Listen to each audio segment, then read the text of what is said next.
Chapter 4. Orange is the New Black.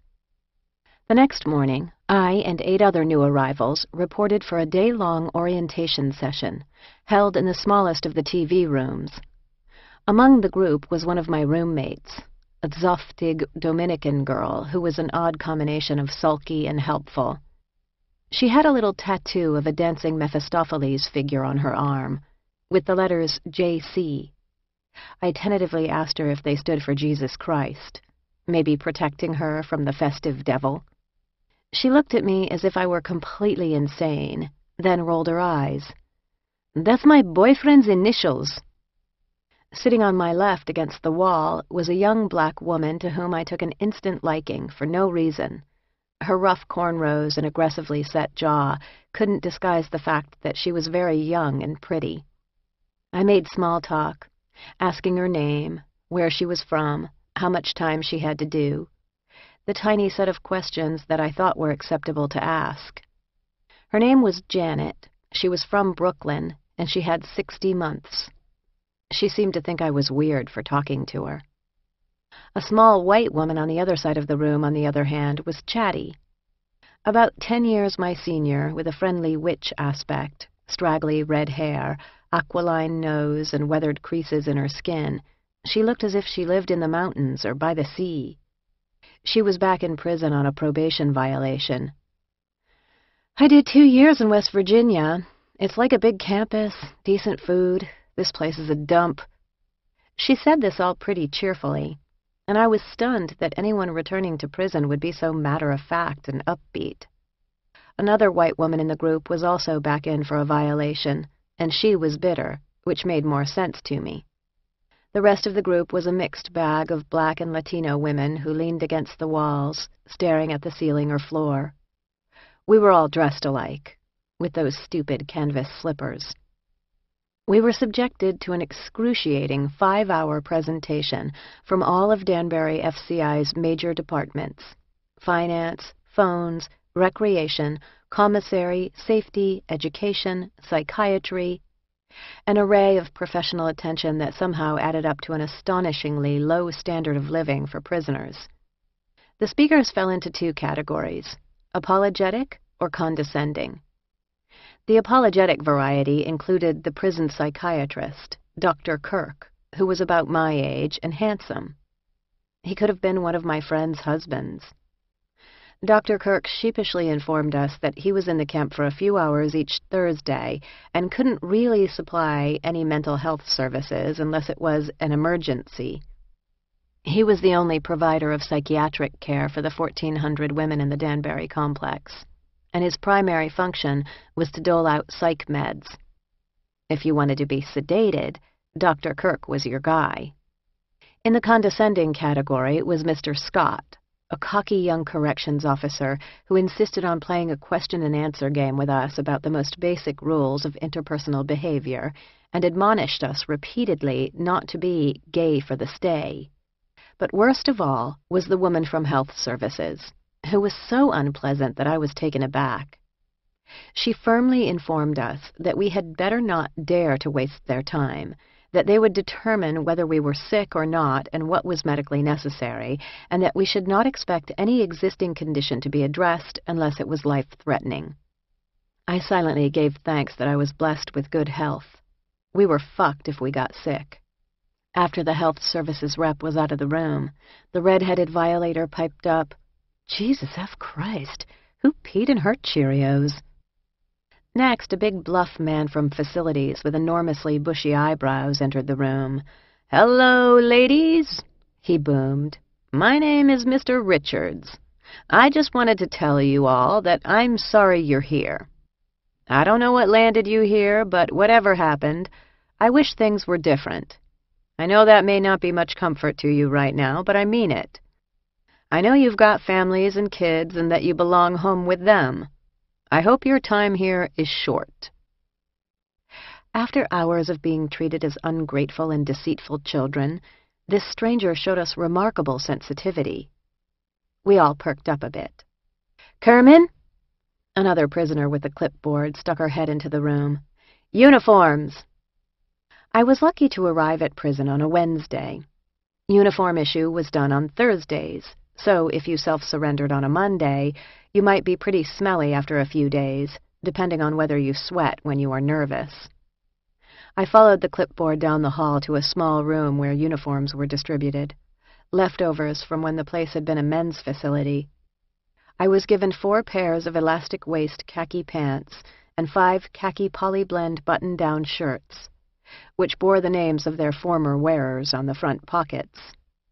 Maria Linda Malinado, Vicky Frazier, Marie Saunders, Carol Ryan, and Angel Chavasco. Also, 1 set of white thermal underwear, an itchy boiled wool hat, scarf, and mittens. 5 white t-shirts, 4 pairs of tube socks, 3 white sports bras, 10 pairs of granny panties, which I soon discovered would lose their elastic after a couple washings, and a nightgown so enormous it made me giggle. Everyone referred to it as a muumuu. Finally, the guard who was silently handing me the clothing asked, "What size shoe?" 9.5.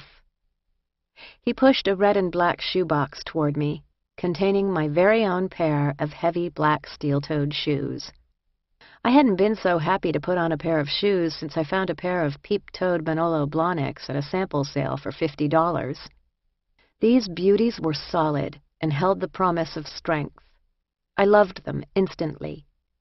I handed back those canvas slippers with a huge smile on my face. Now I was a for-real hardened con. I felt infinitely better. I strutted back into orientation in my steel toes. My fellows were still there, their eyes rolling back into their heads from the endless droning. The nice man from facilities had been replaced by Torricella, the counselor who partnered with Butorsky and had allowed me to call Larry the night before. I came to think of him as Mumbles. His walrus-like visage rarely changed. I never heard him raise his voice, but it was difficult to read his mood, beyond mild aggravation.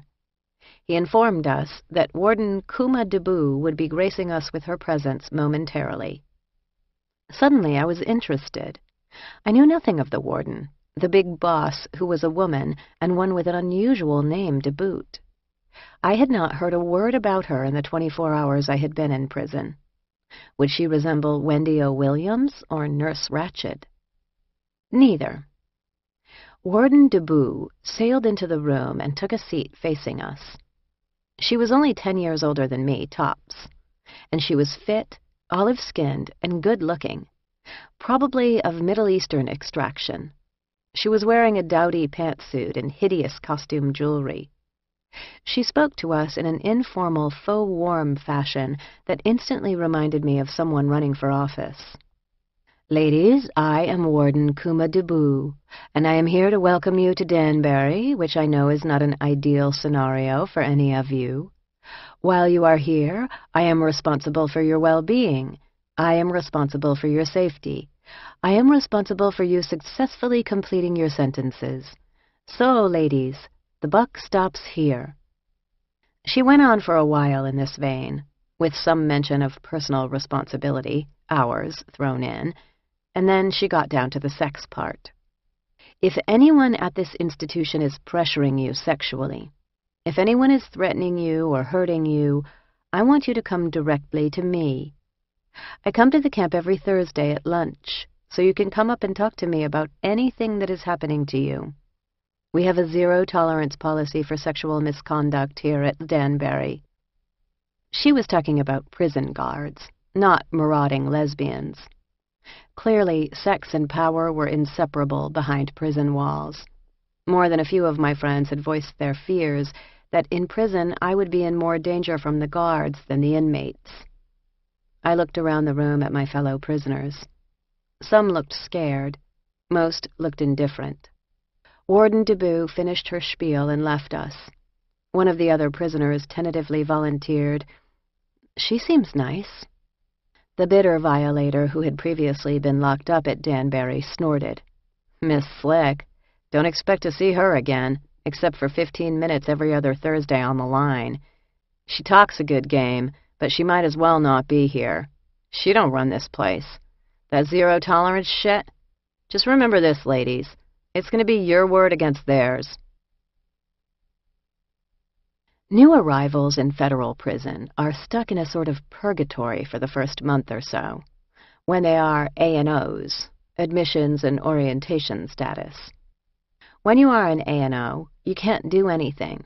Can't have a job, can't go to GED classes, can't go to chow until everyone else does, can't say a word when ordered to shovel snow at odd hours of the night.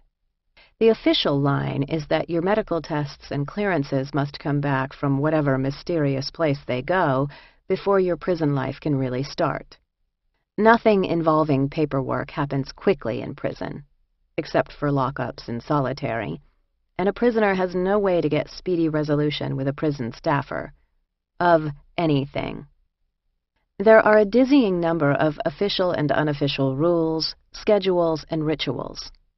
Learn them quickly or suffer the consequences, such as being thought an idiot, being called an idiot, getting on another prisoner's bad side, getting on a guard's bad side, getting on your counselor's bad side, being forced to clean the bathrooms, eating last in line when everything edible is gone, getting a shot or incident report put in your record, getting sent to the Special Housing Unit, or SHU, also known as Solitary, the Hole, or SEG.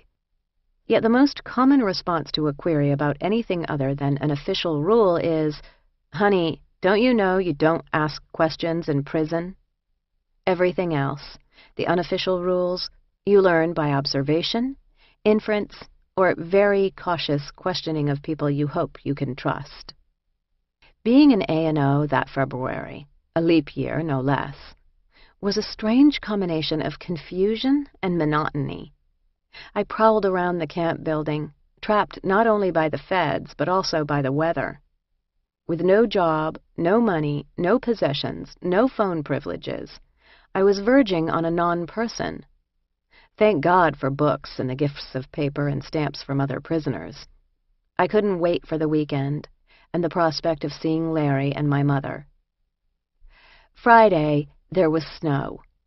A worried-looking Annette woke me up by wiggling my foot. "Piper, they've been calling the A&Os for snow duty. Get up!" I sat up, confused. It was still dark. Where was I? "Kerman, Kerman! Report to the CO's office, Kerman!" the PA boomed. Annette was bug-eyed. "You have to go now. Get dressed." I tumbled into my new steel-toed shoes and presented myself at the correctional officer's office, totally disheveled and with unbrushed teeth. The CO on duty was a dykey blonde woman.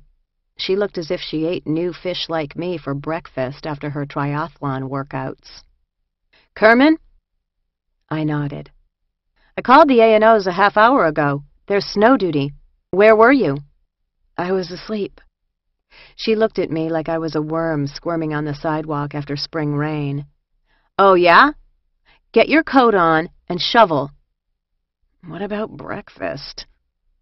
I put on my thermal underwear and the ugly stadium coat with the broken zipper and headed out to meet my compadres in the whipping icy wind, clearing the walks. By now the sun had risen, and there was a gloomy half-light. There were not enough shovels for everyone to use, and the one I used was broken, but no one could go back inside until the work was done. We had more salt scatterers than shovelers. One of the A&Os was a little Dominican lady in her 70s who barely spoke a word of English. We gave her our scarves, wrapped her up, and put her out of the wind in a doorway. She was too scared to go inside, although it was insane for her to be out there in the cold with us. One of the other women told me over the wind that the old lady had a 4-year sentence for a wire charge, taking phone messages for her drug-dealing male relative. I wondered what U.S. attorney was enjoying that particular notch in his or her belt. I worried that the weather would prevent Larry from driving up from New York, but I had no way of knowing, so before visiting hours began at 3 p.m., I tried to pull myself together. Freshly showered and wearing the uniform that I thought was the least unflattering, I stood in the fluorescent light of the decrepit bathroom and looked at the unfamiliar woman in the mirror. I looked undecorated, and to my eye unfeminine. No jewelry, no makeup, no embellishments at all. Someone else's name was on the breast pocket of my khaki shirt. What would Larry think when he saw me now? I went to wait outside the big recreation room where visits were held. A red light was mounted on the wall of the visiting room.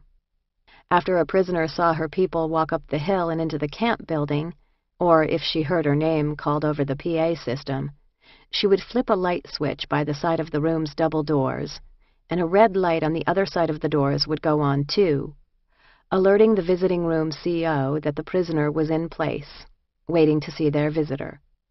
When the CO felt like it, they would get up, go to the doors, pat down the inmate, and allow her into the visiting room. After an hour or so on the landing next to the visiting room, I began to wander the main hall, bored and nervous. When I heard my name called over the PA system, "Kerman, report to visitation," I race-walked up to the landing. A female guard with curly hair and bright blue eyeshadow was waiting for me on the landing. I spread my arms and legs, and she skimmed her fingertips along my extremities, under my collar, below my sports bra, and around my waistband. "Kerman, first time, right? Okay, he's in there waiting for you. Watch the contact." She pulled open the visiting room door. For visits, the large room was set up with card tables and folding chairs. When I arrived, they were about half filled, and Larry was sitting at one of them, looking anxious and expectant. When he saw me, he jumped to his feet. I walked as quickly as I could to him and threw my arms around him. I was so grateful that he looked happy. I felt like myself again. Hugging and kissing your visitors, no tongue, was permitted at the beginning and end of the visit. Some guards would allow hand-holding, some would not. If a guard was having a bad day, week, or life, we would all feel it in that bleak linoleum-floored visiting room. There were always 2 prisoners working in the visiting room, too, assisting the CO, and they were stuck making small talk with the guard for hours. Larry and I took our seats at the card table, and he just stared at me, smiling. I felt suddenly shy and wondered if he saw a difference in me. Then we started to talk, trying to cover an impossible amount of ground all at once. I told him what had happened after he left the prison lobby, and he told me what it had been like for him to have to leave. He said that he had talked to my parents, that they were holding up, and that my mother was coming to visit tomorrow. He listed all the people who had called to try to find out how I was, and who had sent in requests to be approved as visitors. I explained to him that there was a 25-person limit on my visitor list. Our friend Tim had set up a website, www.thepipebomb.com, and Larry was posting all the relevant information, including an FAQ, there. We talked for hours. Visiting hours were 3 to 8 p.m. on Fridays.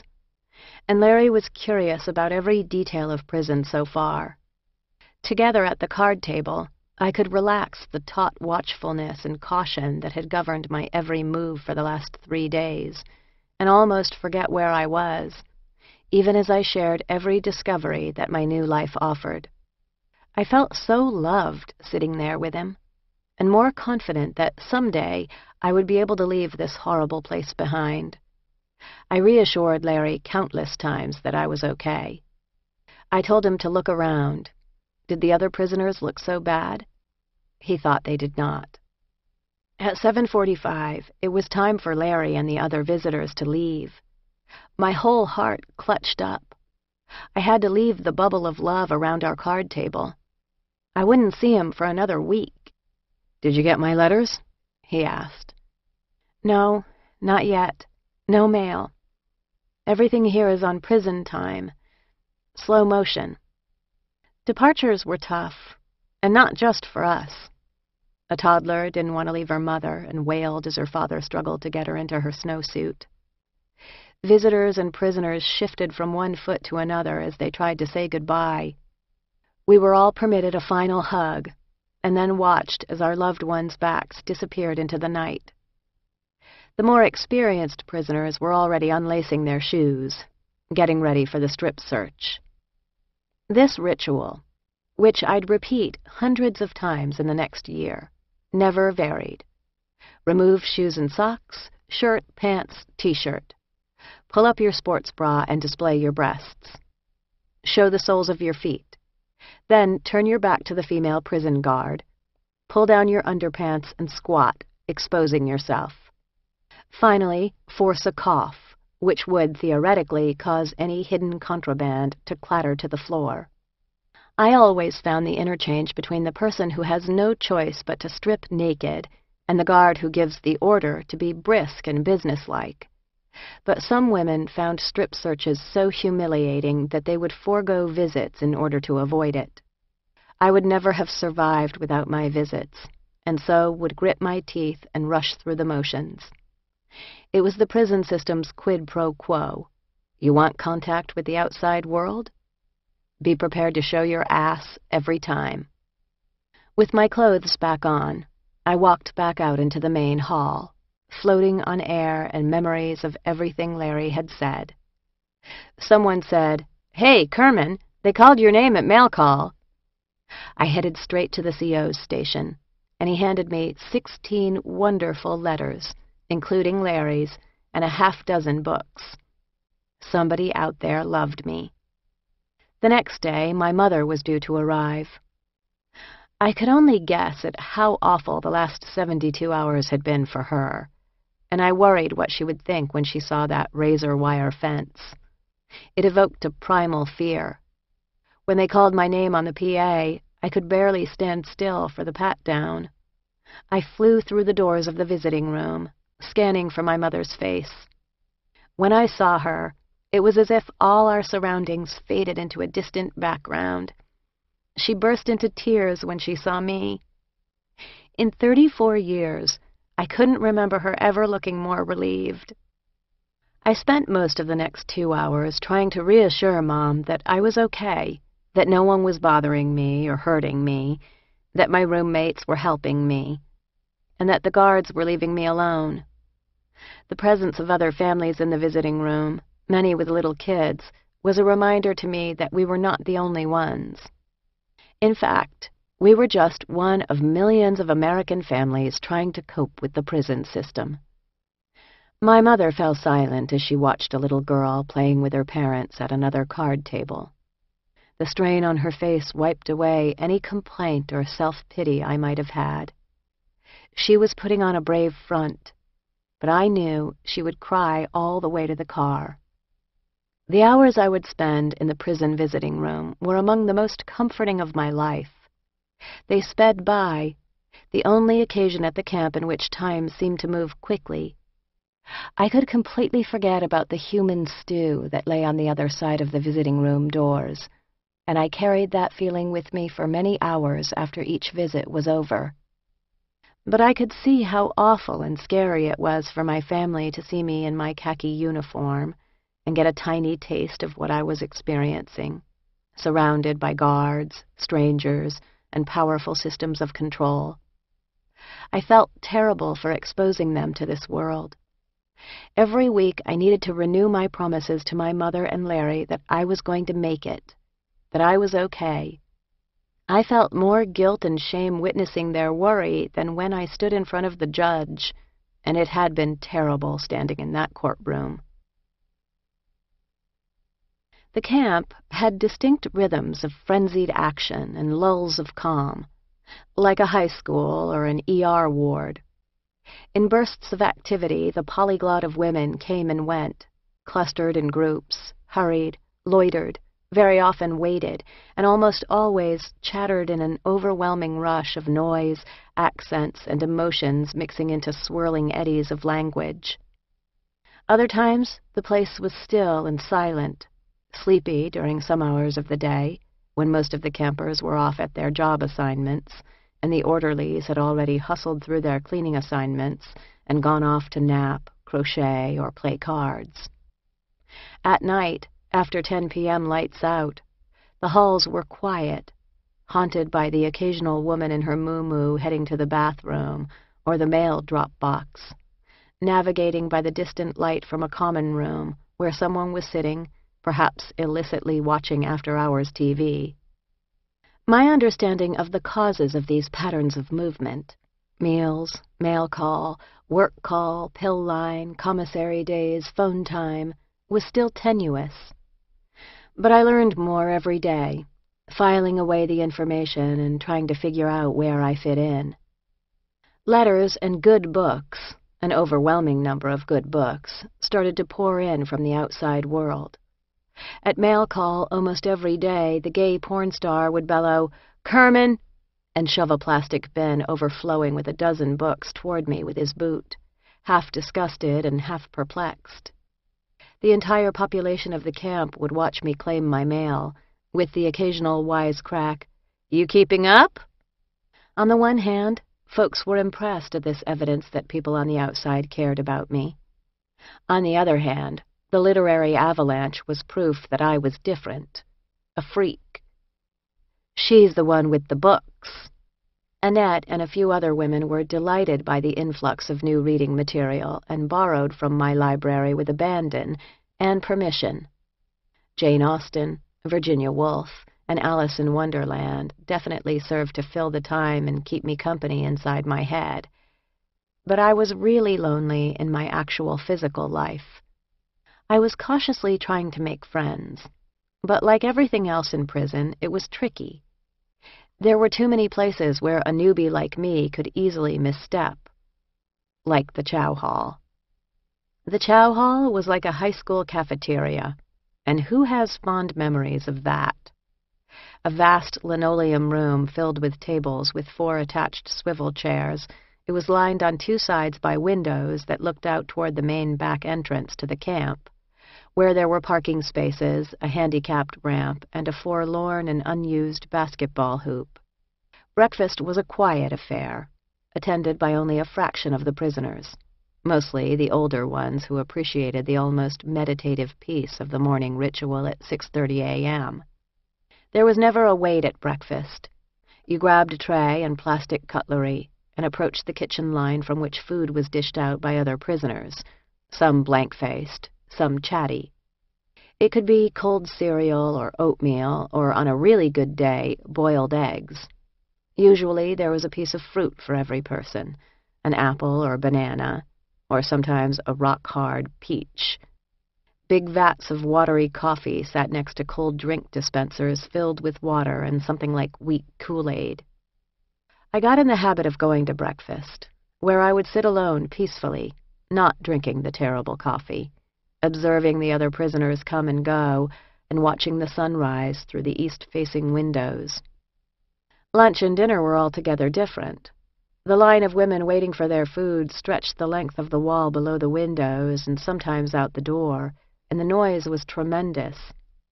I found these meals nerve-wracking and would cautiously advance with my tray, darting my eyes around for someone I knew near an empty chair, or, even better, an empty table that I could grab.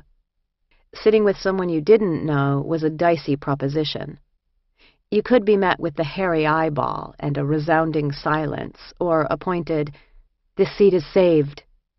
But you could also be met with a chatterer or a questioner.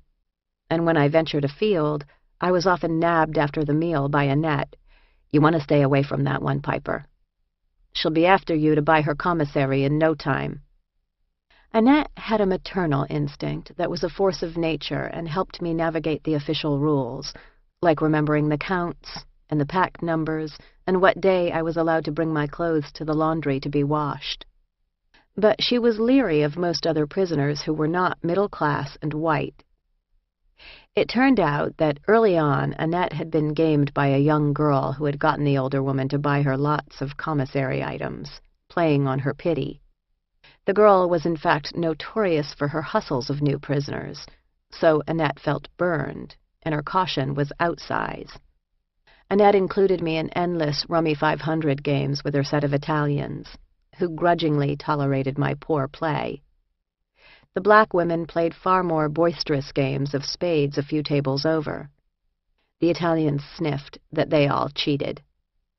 Annette introduced me to Nina, a fellow Italian who was my age and lived a few rooms down, and she also took me under her wing.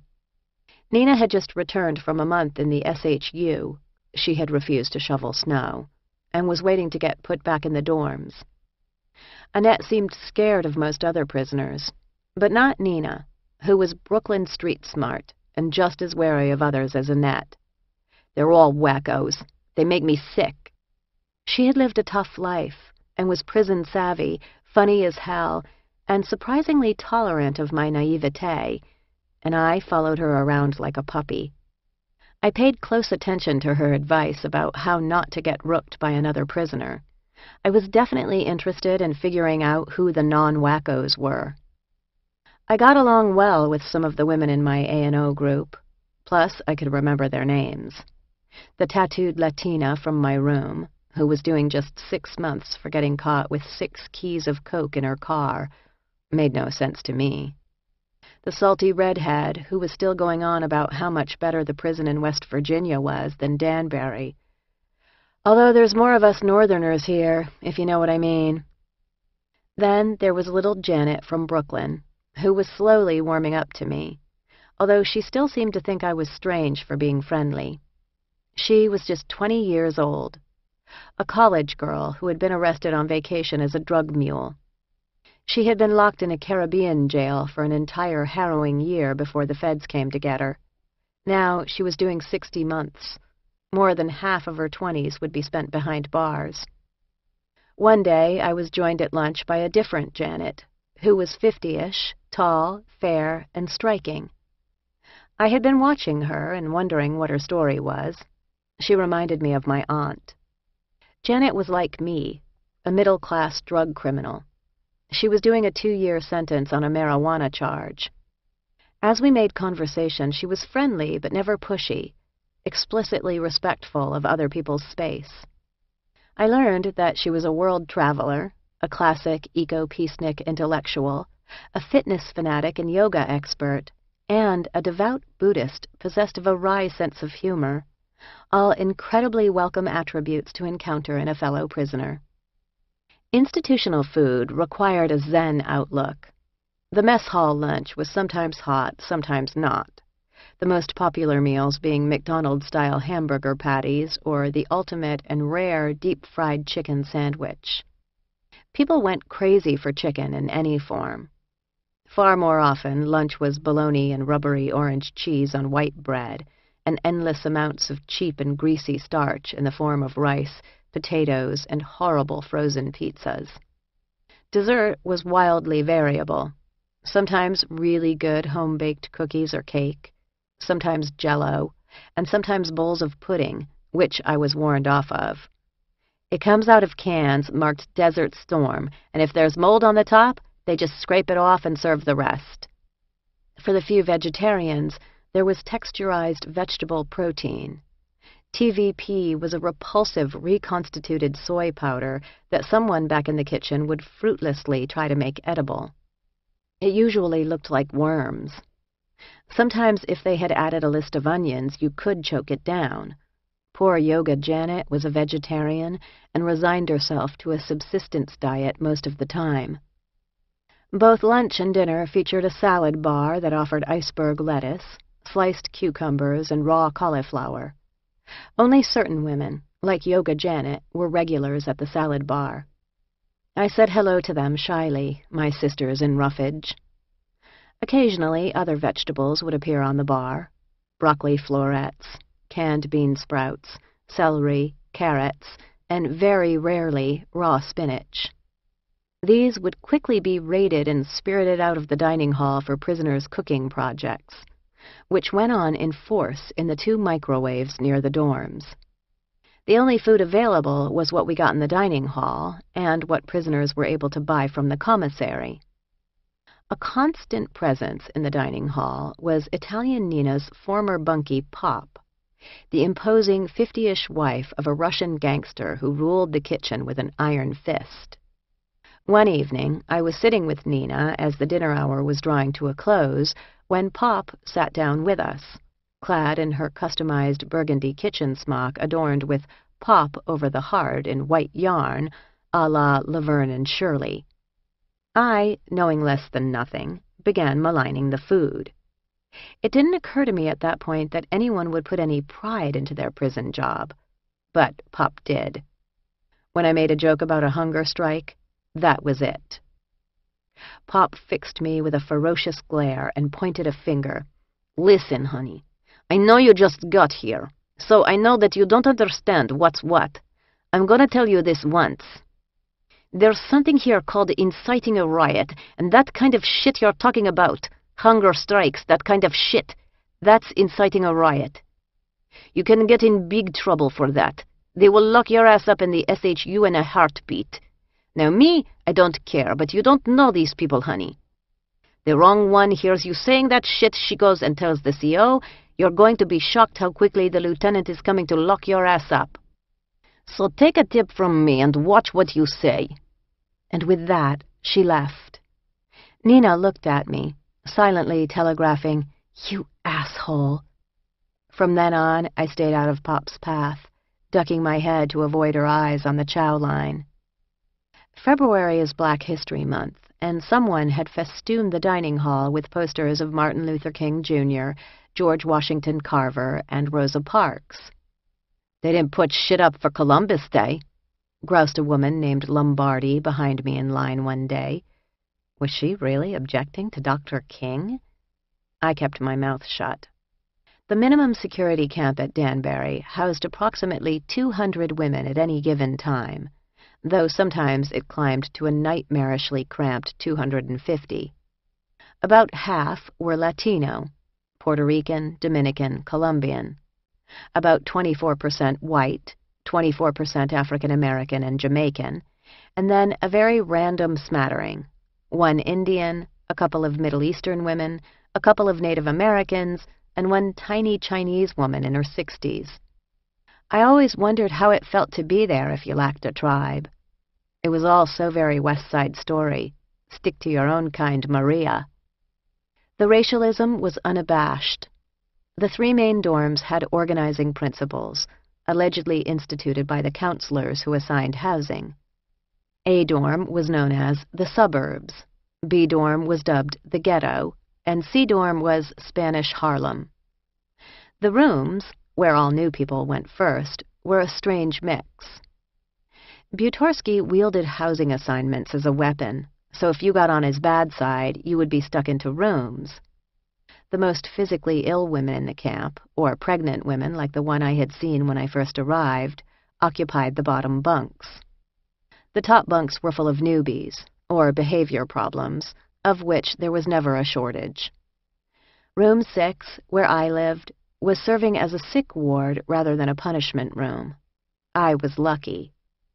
At night, I would lie in the dark in my bunk over the snoring Polish woman, listening to the thrum of Annette's breathing apparatus and gazing past the sleeping top bunk shapes out the windows, which were level with my bunk.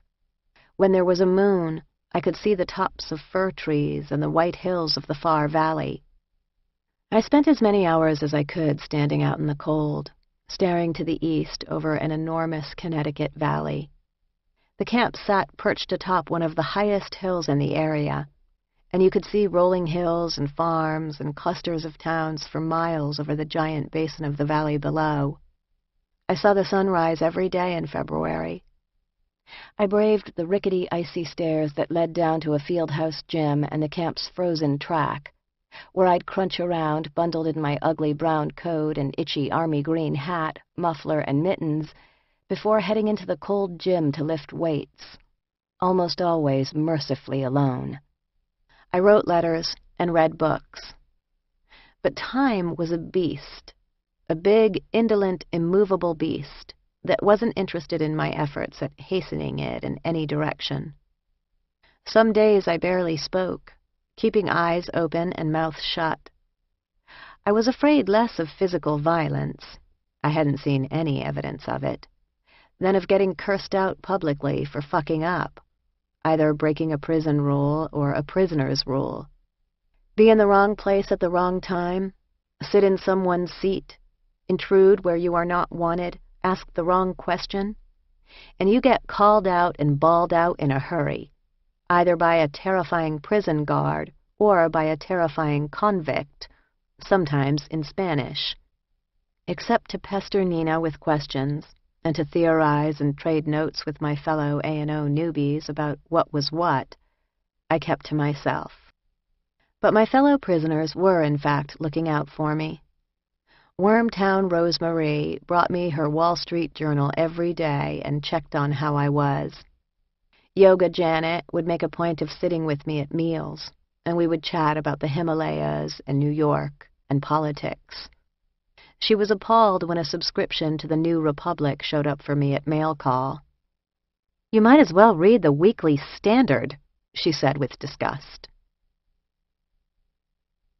One commissary day, shopping was twice a week in the evening, half the camp on Monday, the other half on Tuesday, Nina appeared in the door of room 6. Still without money in my prison account, I was washing with loaned soap and was deeply envious of the other prisoners' weekly shopping excursions. "Hey, Piper, how about a root beer float?"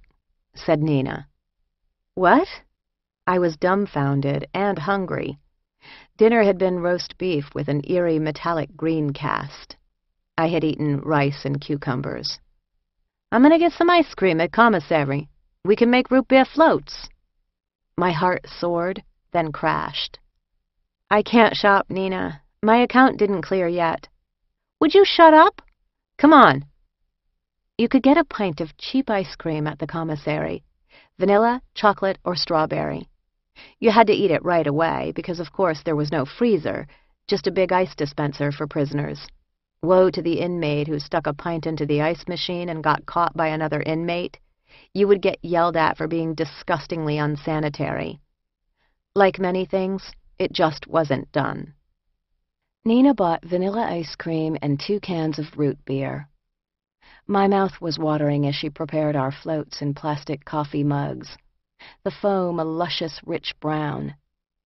She handed me one, and I sipped, wearing a foam mustache.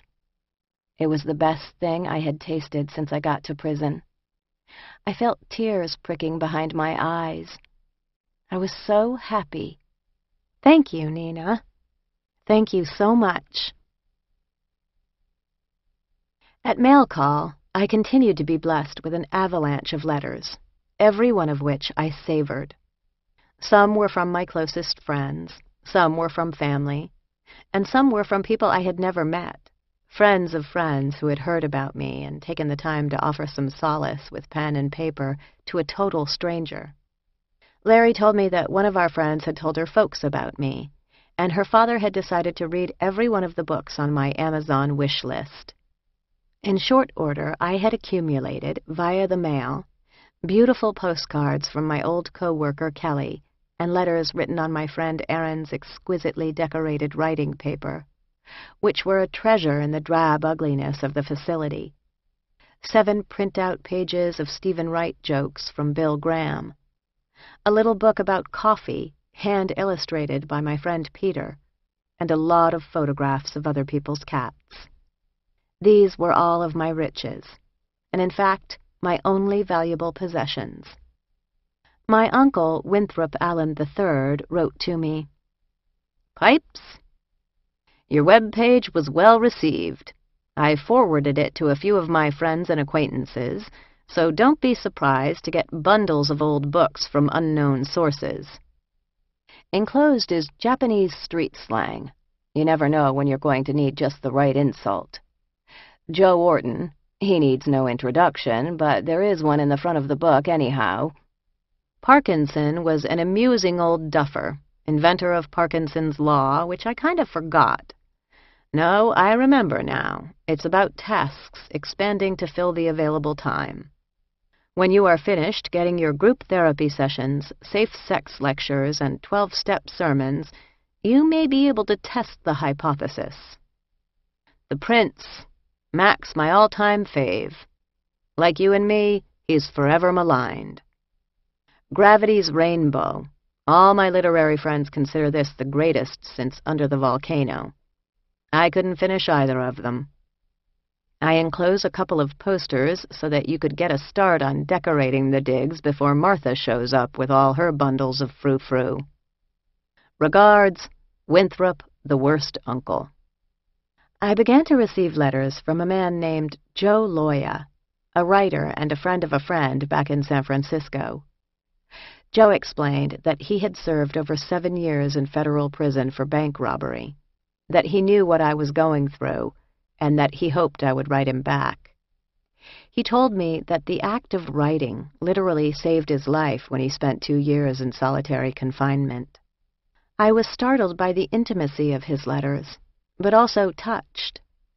And it was reassuring to know that there was someone on the outside who understood something about the surreal world I now inhabited. Only the nun got more mail than me. On my first day in the camp, someone had helpfully informed me that there was a nun there. In my side-smacked days, I vaguely assumed they meant a nun who had chosen to live among prisoners. I was correct, sort of. Sister Ardith Platy was a political prisoner, one of several nuns who are peace activists, and served long federal sentences for trespassing in a nonviolent protest at a Minuteman III missile silo in Colorado.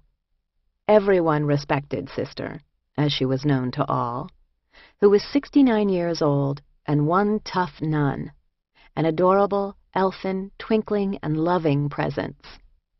Appropriately enough, Sister was Yoga Janet's bunkie. She liked to be tucked into bed by Janet every night, with a hug and kiss on her soft, wrinkled forehead. The Italian-American prisoners were the most outraged by her predicament. "The fucking feds have nothing better to do than lock up nuns?" they would spit, disgusted. Sister received copious amounts of mail from pacifists around the world. One day, I got a new letter from my best friend, Kristen, whom I had met in our first week at Smith. In the envelope was a short note penned on an airplane and a newspaper clipping. I unfolded it to reveal Bill Cunningham's On the Street fashion column from the Sunday New York Times, February 8th. Covering the half-page were over a dozen photographs of women of every age, race, size, and shape, all clad in brilliant orange. Orangina's Uncorked was the headline, and Kristen had noted on a blue sticky, "New Yorkers wear orange in solidarity with Piper's plight. XOK." I carefully stuck the clipping inside my locker door, where every time I opened it, I was greeted by my dear friend's handwriting and the smiling faces of women with orange coats, hats, scarves, even baby carriages. Apparently, orange was the new black. Chapter 5. Down the Rabbit Hole. After 2 weeks, I was getting much better at cleaning, as inspections took place twice a week and there was considerable social pressure not to fuck up. The winners of inspection got to eat first, and certain extra-tidy honor cubes were first among the first. It was amazing how many uses sanitary napkins had. They were our primary cleaning tools. There was tension in Room 6 over who cleaned and who did not. Miss Luce, who was in her 70s and sick with cancer, was not expected to clean. The Puerto Rican woman in one of the top bunks spoke no English, but she would silently help me and Annette dust and scrub. The bigoted Polish woman who occupied the bunk below me refused to clean, much to Annette's fury. My tattooed A&O pal pitched in half-heartedly, until she discovered she was pregnant and was quickly moved to a bottom bunk in another room. The BOP doesn't like lawsuits. The new girl who took her place in Room 6 was a big Spanish girl. At first I used the politically correct term Latina, as I had learned to do at Smith, but everyone, regardless of color, looked at me as if I were insane. Finally, I was firmly corrected by a Dominican woman. "We call ourselves Spanish around here, honey. Spanish mommies." This new young Spanish mommy sat on the naked mattress of the top bunk, looking dazed. It was my turn to show someone else the ropes. "What's your name?" "Maria Carbone." "Where are you from?" "Lowell." "In Massachusetts? I'm from there. I grew up in Boston." "How much time do you have?" She looked at me blankly. "That means, how long is your sentence?" "I don't know." That stopped me cold. How could you not know your own sentence? I didn't think this was a language problem. Her English was unaccented. I got worried. She looked like she was in shock. Listen, Maria, it's going to be okay. We'll help you. You need to fill out your paperwork, and people will give you the stuff you need right away. Who's your counselor? Maria just looked at me helplessly. And finally, I retreated to enlist one of the other Spanish mommies to assist with the new arrival. One evening, the PA system boomed, "Kerman!" and I scurried to Mr. Butorski's office. "You're moving down into B dorm," he barked. "Cube 18. Miss Malcolm will be your bunkie." I hadn't been down to the dorms, which were out of bounds for A&Os. In my imagination, they were murky caves populated with seasoned convicts. "He likes you," said Nina, my expert on all things prison, who was still waiting to get back into her A-dorm cube with Pop. "That's why he put you with Miss Malcolm. She's been down a long time. Plus, you'll always be on her cube." I had no idea who Miss Malcolm was, but I had learned that in prison, Miss was an honorific conferred only on the elderly or on those who were highly respected. I gathered my few belongings and nervously advanced down the stairs to B dorm, also known as the ghetto, clutching my pillow and laundry bag stuffed with uniforms. I would have to retrieve my pile of books on a second trip. The dorms turned out to be large, semi-subterranean basement rooms that were a maze of beige cubicles, each housing 2 prisoners, a bunk bed, 2 metal lockers, and a stepladder. Cube 18 turned out to be next to the bathroom, on the sole wall with narrow windows. Miss Malcolm was waiting for me in her cube, a petite, dark-skinned, middle-aged woman with a heavy Caribbean accent. She was all business. "And that's your locker," she indicated the empty one. "And these are your hooks. Those hooks are mine, and that's just the way it's going to be." Her clothes were neatly hung, with her checkered cook's pants and burgundy smock. She worked in the kitchen. "I don't care if you're gay or what, but I don't want no foolishness in the bunk. I clean on Sunday nights. You'll have to help clean." "Of course, Miss Malcolm," I agreed. "Call me Natalie. I'll make your bed." Suddenly, a blonde head popped up over the cubicle wall.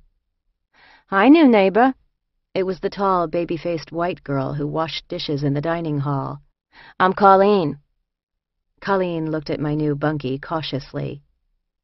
"How are you, Miss Natalie?" "Hello, Colleen." Natalie's tone expressed tolerance for silly girls, but tolerance with limits. It wasn't unfriendly or mean, just a bit stern. "What's your name, neighbor?" I introduced myself, and she bounced out of the top bunk and around to the opening of the cube I now shared with Miss Malcolm. I was pelted with questions about my cool, weird name, how much time I had, and where I was from, and I tried to answer them one at a time. Colleen was the resident camp artist, specializing in flowers, fairy princesses, and fancy lettering, and she said, "Oh, shit, neighbor. I gotta make your name tag. Write down the spelling for me." Colleen illustrated cubicle name tags for all new B-dorm arrivals in feminine script with sparkle details on each one, except for the people who had spent time down the hill in the FCI, and thus already had official-looking black plastic ones with white lettering, like Natalie's. I had won the bunkie lottery. Natalie, a woman near the end of an 8-year sentence, was a reserve of quiet dignity and good counsel. Because of her heavy accent, it took careful listening on my part to understand everything she said, but she never said anything unnecessary. She was the head baker in the kitchen. She rose at 4 a.m. to begin her shift, and kept largely to herself with a few select friends among the West Indian women and her kitchen co-workers. She spent quiet time reading, walking the track, and writing letters, and went to bed early, at 8 p.m. We spoke very little about our lives outside of prison, but she could answer just about any question I had about life at Danbury. She never said what had landed her there, and I never asked. How Natalie got to sleep at 8 p.m. was a complete mystery to me, because it was loud down in B dorm. My first evening there, I was quiet as a mouse in my top bunk, trying to follow the hooting and hollering that took place across the big room filled with women. I was worried that I would never get any sleep, and that I would lose my marbles in the cacophony. When the main lights were shut off, though, it quieted down pretty quickly, and I could fall asleep, lulled by the breathing of 47 other people. The next morning, something woke me before dawn. Groggy and confused, I sat up in my bed, the room still dark, the collective slumber of its residents blanketing everything. Something was going on. I could hear someone, not shouting exactly, but angry. I looked below me. Natalie was already gone, at work. I leaned forward very slowly, very cautiously, and peeped outside of my cubicle. 2 cubes away, I could see a Spanish woman who'd been particularly loud the night before. She was not happy. What was pissing her off, I could not figure out. Suddenly, she squatted for a few moments, then stood up and stalked off, leaving behind a puddle in front of my neighbor's cubicle. I rubbed my eyes. Did I just see what I thought I saw? About a minute later, a black woman emerged from the cubicle. "Lily Cabrales! Lily Cabrales, get back here this minute and clean this up! Lily!" People were not happy to be awakened this way, and a smattering of "shut the fuck up" broke out across the big room. I ducked my head back out of sight. I didn't want either woman to know that I had seen the whole thing. I could hear someone cursing quietly. I cautiously stole a glance. The black woman quickly cleaned up the puddle with an enormous wad of toilet paper. She caught me peeking and seemed sheepish. I flopped back down on my bunk and stared at the ceiling. I had fallen down the rabbit hole. The next day was Valentine's Day, my first holiday in prison. Upon arrival in Danbury, I was struck by the fact that there did not seem to be any lesbian activity. The rooms, so close by the guards station, were bastions of propriety. There was no cuddling or kissing or any obvious sexual activity on display in any of the common rooms, and while someone had told me a story about a former inmate who had made the gym her own personal love shack, it was always empty when I went there. Given that, I was taken aback by the explosion of sentiment around me on Valentine's Day morning in B dorm. Handmade cards and candy were exchanged, and I was reminded of the giddy intrigue of a 5th-grade classroom. Some of the B minds that were stuck on the outside of cubicles were clearly platonic. But the amount of effort that had gone into some of the valentines, carefully constructed from magazine clippings and scavenged materials, suggested real ardor to me. I had decided from the beginning to reveal nothing about my sapphic past to any other inmate. If I had told even one person, eventually the whole camp would know, and no good could come of it. So I talked a lot about my darling fiancé, Larry, and it was known in the camp that I was not that way, but I was not at all freaked out by the women who were that way. Frankly, most of these women were not even close to being real lesbians in my mind. They were, as Officer Scott put it, gay for the stay, the prison version of lesbian until graduation. It was hard to see how a person could conduct an intimate relationship in such an intensely overcrowded environment, let alone an illicit relationship. On a practical level, where on earth could you be alone in the camp without getting caught? A lot of the romantic relationships I observed were more like schoolgirl crushes, and it was rare for a couple to last more than a month or two. It was easy to tell the difference between women who were lonely and wanted comfort, attention, and romance, and a real live lesbian. There were a few of them. There were other big barriers for long-term lovers, like having sentences of dramatically different lengths, living in different dorms, or becoming infatuated with someone who wasn't actually a lesbian. Colleen and her bunkie next door got lots of valentines from other prisoners. I got none. But that evening's mail call yielded plenty of evidence that I was loved. best of all was a little book of Neruda poems from Larry, 20 love poems and a song of despair. I resolved to read a poem every day. We have lost even this twilight. No one saw us this evening hand in hand, while the blue night dropped on the world. I have seen from my window the fiesta of sunset in the distant mountain tops. Sometimes a piece of sun burned like a coin between my hands. I remembered you with my soul clenched, in that sadness of mine that you know. Where were you then? Who else was there? Saying what? Why will the whole of love come on me suddenly, when I am sad and feel you are far away? The book fell that is always turned to at twilight, and my cape rolled like a hurt dog at my feet. Always, always you recede through the evenings, towards where the twilight goes erasing statues.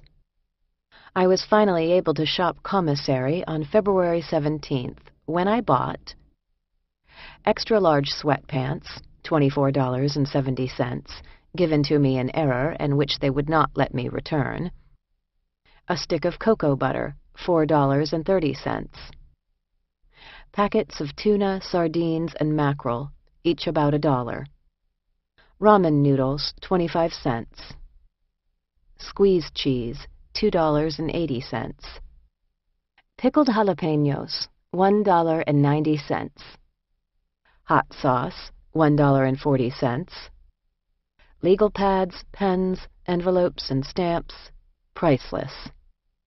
I desperately wanted to buy a cheap little portable headset radio for $42.90. The radio would have cost about $7 on the street. At the base pay for federal prisoners, which is 14 cents an hour, that radio could represent more than 300 hours of labor. I needed the radio to hear the weekend movie or anything on television, and to use down in the gym, but the officer who ran the commissary brusquely told me they were out of radios. No mas, Kerman. Because I could count on money from the outside world, I could buy items to return to each person who had helped me upon my arrival: soap, toothpaste, shampoo, shower shoes, packets of instant coffee. Some women tried to wave them away. "Don't worry about it, Kerman," but I insisted. "Please, forget it," said Annette, who had loaned me so many things in my first several weeks. "You're like my daughter. Hey, did you get any new books today?" The books continued to pour in at mail call. It had gotten to the point where I was embarrassed, and also it made me nervous. It was a clear demonstration that I had it like that on the outside, a network of people who had both a concern for me and the time and money to buy me books. So far, no one had threatened me with anything more intimidating than a scowl or a harsh word, and no other prisoner had asked anything of me. Still, I was guarded against getting played, used, or targeted. I saw that some of the women had little or no resources from the outside to help make their prison life livable, and many of my fellow prisoners were seasoned hustlers. One day, right after I moved into B-dorm, a woman I didn't know popped her head into my cube. Miss Natalie was absent, and I was putting still more books away in my small footlocker, which was threatening to overflow. I looked at this woman, black, middle-aged, ordinary, yet unfamiliar. My guard went up. "Hey there, new bunkie. Where's Miss Natalie?" She's in the kitchen, I think." "What's your name?" "I'm Rochelle." "Piper. Kerman." "What's your name?" "You can call me Piper." What did she want from me?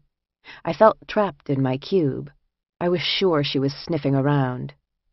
"Oh, you're the one with the books. You got all them books." In fact, I had a book in my hand and a pile of them on top of the locker. By now, I was scared as to what this woman wanted from me and what she was going to do to me. Do you want a book?" I was always happy to lend a book, but only a few people took me up on it, checking my haul at every mail call. "Okay, what you got?" I scanned the selection. The collected works of Jane Austen, a biography of John Adams, Middlesex, Gravity's Rainbow, I didn't want to assume that she wouldn't want any of these books, but how could I know what she liked? "What kind of stuff do you like? You can borrow any of them. Take your pick." She looked through the titles uncertainly. It was a long, slow, squirmy moment for both of us. "How about this one? It's really, really fantastic." I seized up a copy of Their Eyes Were Watching God by Zora Neale Hurston. I felt racist on every level of my being by picking the black book from the stack for Rochelle, but there was a good shot that she might like it, might take it, and might leave me alone, at least for the moment. "Looks good, looks good.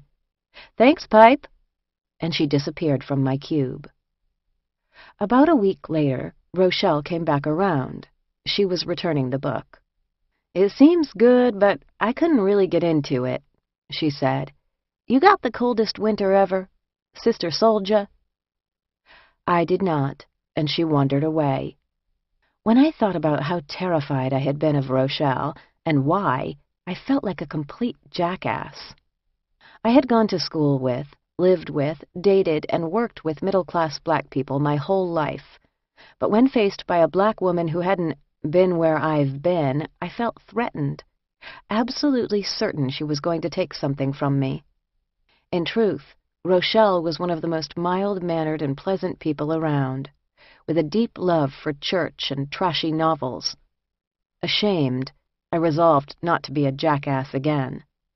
While I was meeting all these new players in my life, I made an extra effort to hang out with Annette. When I was moving down to B-dorm, she had sighed, resigned. "Now I'm never going to see you any more." "Annette, that's ridiculous. I'm literally yards away from you." "I've seen it before. Once girls get moved down to dorms, they don't have time for me anymore." Annette was trapped in the rooms because of her medical problems, so I made a point of going around to room 6 to say hi and play cards in the recreation room. But I was officially bored with Rummy 500, and less inclined to spend time with a small handful of often cranky, middle-aged white women than I once had been. Perhaps I would learn spades. Those players looked like they were having more fun. Natalie had the respect of everyone in B-dorm, and as I was clearly not going to give her any trouble, she seemed to take to me, too.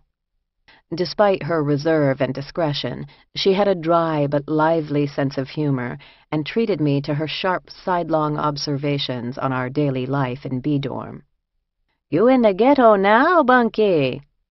Ginger Solomon, her best friend, who was also Jamaican, was like the yang to Natalie's yin, antic, combustible, and loud.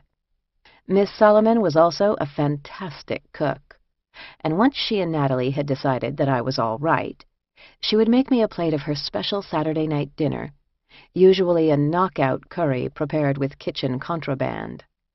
On special occasions, Natalie would magically make roti appear. Extracurricular prison cooking happened primarily in 2 communal microwaves that were placed in kitchenette areas between the dorms. Their use was a privilege the staff constantly, and with great enjoyment, threatened to revoke. Remarkable concoctions came out of those microwaves, especially from homesick Spanish and West Indian women. This impressed me deeply, given the limited resources these cooks were working with. Junk food and poly-bagged chicken, packets of mackerel and tuna, and whatever fresh vegetable one could steal from the kitchen. Corn chips could be reconstituted into mash with water and transformed into delectable chilaquiles, my new prison favorite. Contraband onions were at a particular premium, and the chefs had to keep an eye peeled for guards with quivering nostrils. No matter what they were cooking, it smelled like food prepared with love and care. Unfortunately, Miss Solomon only cooked on Saturdays. I had lost 10 pounds in a month, thanks to the prison diet, all the liver, lima beans, and iceberg lettuce you want. The day I walked into prison, I looked all of my 34 years, if not worse. In the months before my surrender, I'd drowned my sorrows in wine and New York comfort food. Now my greatest comforts were time alone on the icy track and lifting weights in the gym. It was the only place in the camp where freedom and control seemed in my grasp.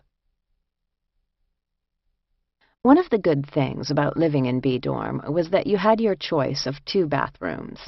Both were equipped with 6 showers, 5 sinks, and 6 toilet stalls. That's where their similarities ended. Natalie and I lived next to the bathroom that I like to call the Hellmouth. The tiles and formica were various shades of gray. The shower curtain rods were rusted. The plastic shower curtains were practically in ribbons, and not all of the stall door locks worked. None of this was what made the C Dorm bathroom a hellmouth, though. It was the infestations that made the place unacceptable for anything but a quick pee or toothbrushing. During the warmer months, when the ground was not frozen, little black maggots would periodically appear in the shower area, squirming on the tiles. Nothing could make them disappear, although the bathroom orderlies did not have much of an arsenal. The cleaning supplies were stingily doled out. Eventually, the maggots would hatch into evil little flies. They were the sign that the bathroom had been built over a direct route to hell. I showered instead in the bathroom on the other side of B Dorm, which connected to A Dorm. It was spa-like by comparison, and had been recently refurbished in shades of beige. The fixtures were new, the light was better, the mood was brighter, even if the shower curtains were just as ratty. Showers were a complex ritual. It was necessary to schlep all your hygiene products to the bathroom: shampoo, soap, razor, washcloth, and whatever else you might need. This required either great minimalism or some sort of shower caddy. Some women had illegal crocheted bags to carry their stuff. Some had mesh nylon bags from commissary, and one woman had a large pink plastic shower caddy, an actual shower caddy. I wasn't about to ask, knowing that it had either come from some long ago and distant commissary or was contraband.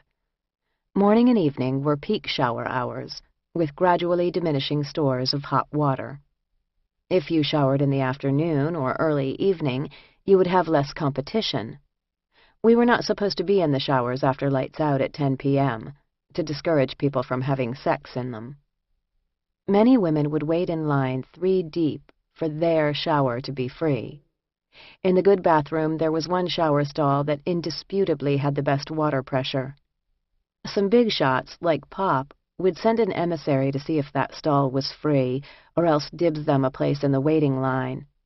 If you interfered with one of the early morning risers' shower ritual by getting into their shower, you would be met with an icy stare when you emerged.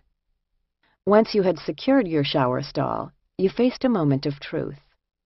Some women would disappear behind the stall's plastic curtain, still fully clad in their muumuus, out of modesty.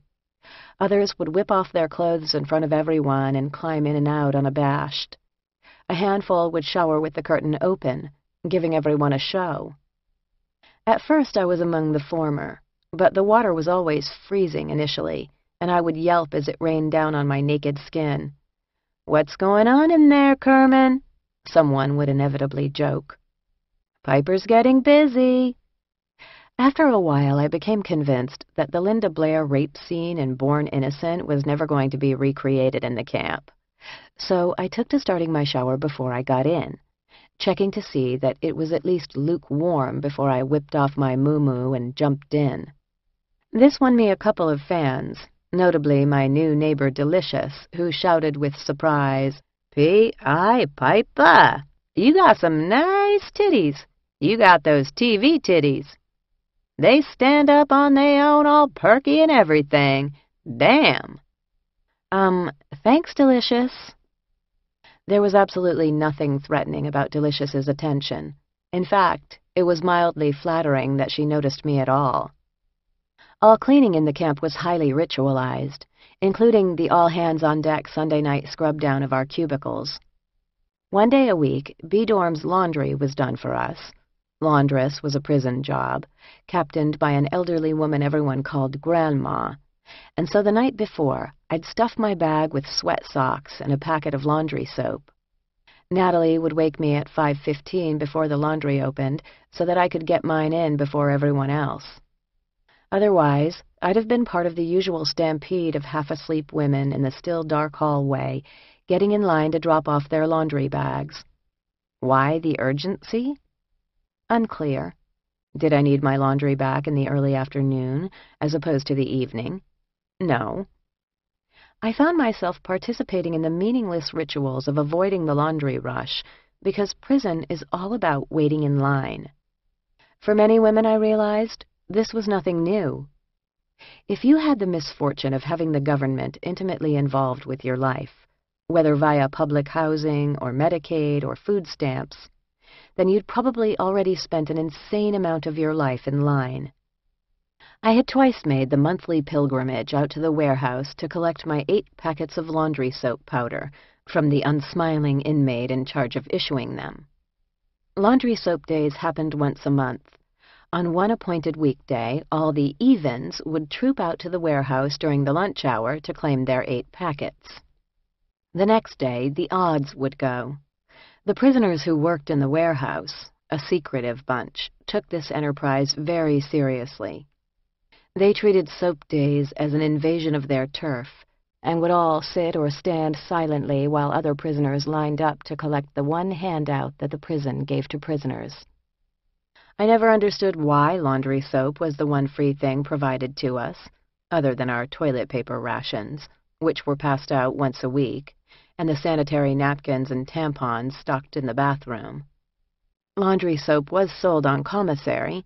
Some women would buy Tide and give away their 8 free soap packets to others who had nothing. Why not soap to clean your body? Why not toothpaste? Somewhere within the monstrous bureaucracy of the Bureau of Prisons, this all made sense to someone. I carefully studied long-timers like Natalie. How had she done it? How had she served 8 years in this rotten place with her grace, her dignity, her sanity intact? What had she drawn on to make it through, with only 9 months until her release to the outside world? The advice I got from many quarters was, do your time, don't let the time do you. Like everyone in prison, I was going to have to learn from the masters. I settled into rituals, which improved the quality of my existence immeasurably. The ritual of coffee making and drinking was one of the first. The day I arrived, a brassy former stockbroker had given me instant coffee in a foil bag and a can of Cremora. Larry, an insufferable coffee snob, was insanely particular about brewing methods, preferring a French press. I wondered what he would do if he was locked up. Would he give up coffee entirely, or adapt to Nescafé? I would make my cup in the morning at the temperamental hot water dispenser and carry it down to the chow hall for breakfast. After our late afternoon dinner, Nina would often appear, inquiring whether I wanted to get coffee. I always did. We would mix up our cups and find seats where the weather allowed, sometimes sitting out behind A-dorm looking south toward New York. We would talk about Brooklyn, her kids, Larry, and books. We'd gossip about other prisoners. I would ask her endless questions about how to do time. Sometimes Nina wasn't in the mood to get coffee. I'm sure that my tag-along tendencies got old for her, but when I needed her wisdom, she was always there. I tore through every book I received, stayed out of the TV rooms, and watched with envy as people went off to their prison jobs. One could rearrange a footlocker only so many ways. I suspected work would help slaughter time. I tried to figure out who did what, and why some of them got to wear nifty army green jumpsuits. Some prisoners worked in the camp's kitchen. Others, working as orderlies, washed floors and cleaned the bathroom and common areas. The benefit of the orderly jobs was that you worked only a few hours a day, usually alone.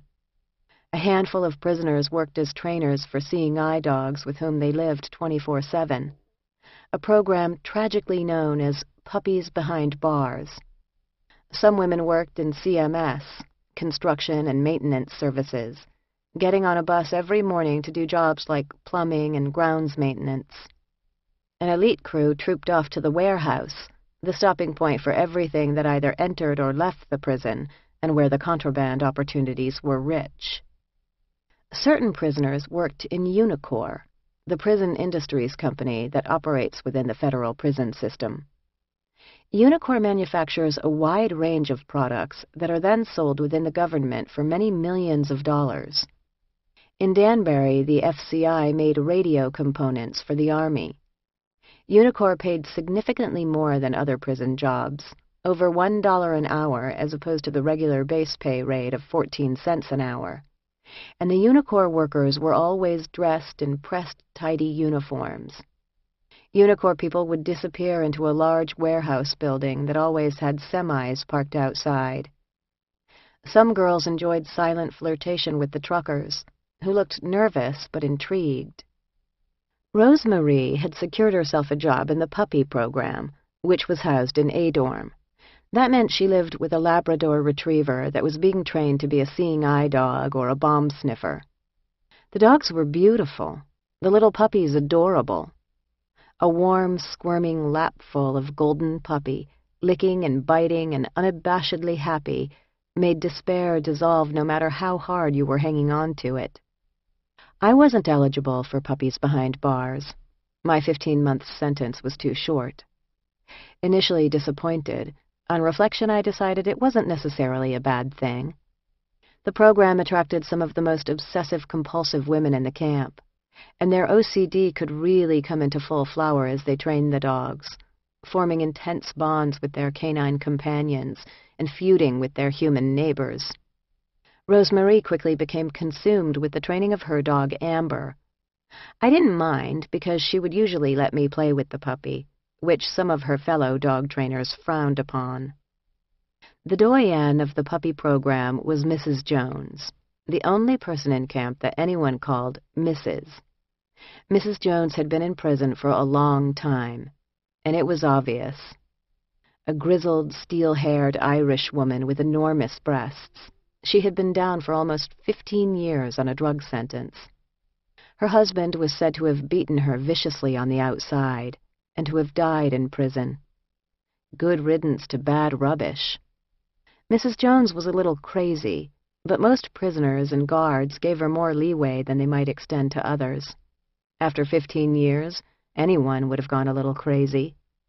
People liked to sing a few bars of Me and Mrs. Jones from time to time. Some of the younger women from the street called her the OG, original gangster, and she loved that. "That's me, the OG. I'm crazy like a fox," she would cackle, tapping her temple. She seemed to lack any filter and would say exactly what she thought at any time. Although interacting with Mrs. Jones required patience, I liked her, and her candor, too. I wasn't allowed to be a dog trainer, but surely the right job for me was here somewhere. Danbury had a distinct labor hierarchy, and I was at the bottom of it. I wanted to teach in the GED program, which was overseen by a staff teacher and augmented by prisoners who were tutors. The handful of middle-class, educated prisoners with whom I often ate meals warned me against it. Although the program's female staffer was well-liked, they said the combination of a bad program with captive and often surly students made for a crappy work environment. Not a pleasant experience. Clusterfuck. I copped out after a month. It sounded like my friend Ed's job teaching public high school in New York City. Nevertheless, I requested the job, and Mr. Butorsky, who controlled assignments, said that should work out just fine. As it turned out, he was not as good as his word. Chapter 6. High Voltage. One morning, my A&O pal, little Janet, found me and said, "We have jobs." We were assigned to the electric shop, in construction and maintenance services. I was disappointed. What about teaching? Feeding the hungry minds of the downtrodden, which were waiting to break free? The mandatory GED program had been temporarily shut down. The 2 classrooms had been overrun with a virulent, toxic killer mold that crawled over textbooks, walls, and furniture and made many people sick. The inmate teachers had reportedly sneaked samples of the mold to a sympathetic outsider for analysis and filed a grievance. The staff teacher had sided with the prisoners, to the fury of prison management. The students were gleeful about the shutdown, most of them not wanting to be there in the first place. So, it was voltage for me instead. The next day, little Janet and I followed the other CMS workers out into the March chill, to a big white school bus parked behind the chow hall. After more than a month of being trapped in the confines of the camp, the bus ride was exhilarating. We rode around to the back of the FCI and were deposited amid an assembly of low buildings. These were the CMS shops: garage, plumbing, safety, construction, carpentry, grounds, and electric, each housed in its own building. Janet and I entered the electric shop, blinking in the sudden dimness we found there. The room had a cement floor half filled with chairs, many broken, a desk with a television sitting on it, and blackboards where someone was keeping a large hand-drawn monthly calendar, crossing off the days. There was a refrigerator and a microwave and a feeble-looking potted plant. One alcove was caged off and brightly lit, filled with enough tools to stock a small hardware store. An enclosed office had a door plastered with union stickers. My fellow prisoners grabbed all the functional seats.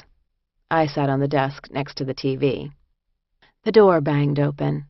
"Good morning." A tall, bearded man with buggy eyes and a trucker hat strode through to the office. Joyce, who was friendly with Janet, said, "That's Mr. DeSimon." About 10 minutes later, DeSimon emerged from the office and took roll call. He sized up each of us as he read out our names. "The clerk will explain the tool room rules," he said. "Break the rules, you're going to the SHU." He went back into the office. We looked at Joyce. "Are we going to do any work?" She shrugged. "Sometimes we do, sometimes we don't. It just depends on his mood." "Kerman!"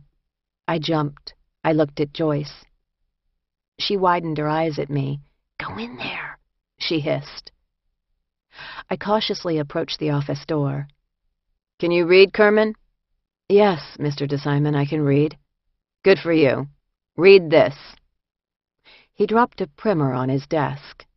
"And get your convict buddies who are new to read it, too. You'll be tested on it." I backed out of the office.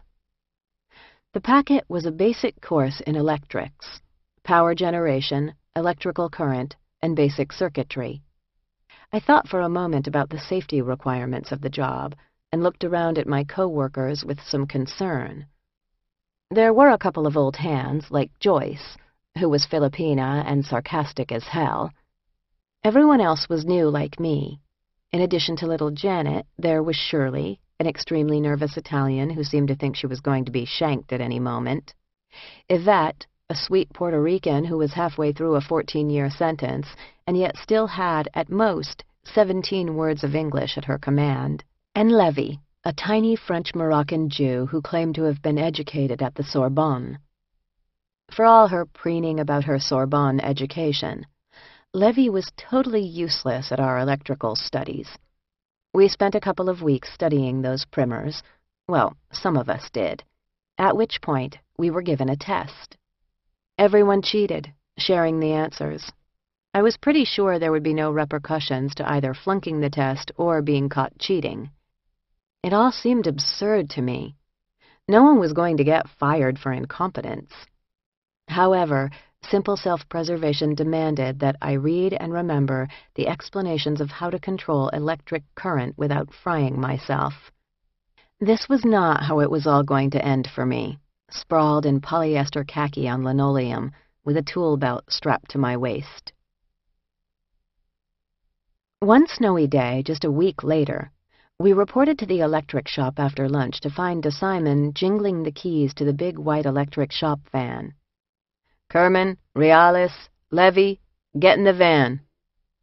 We trundled out and climbed in after him.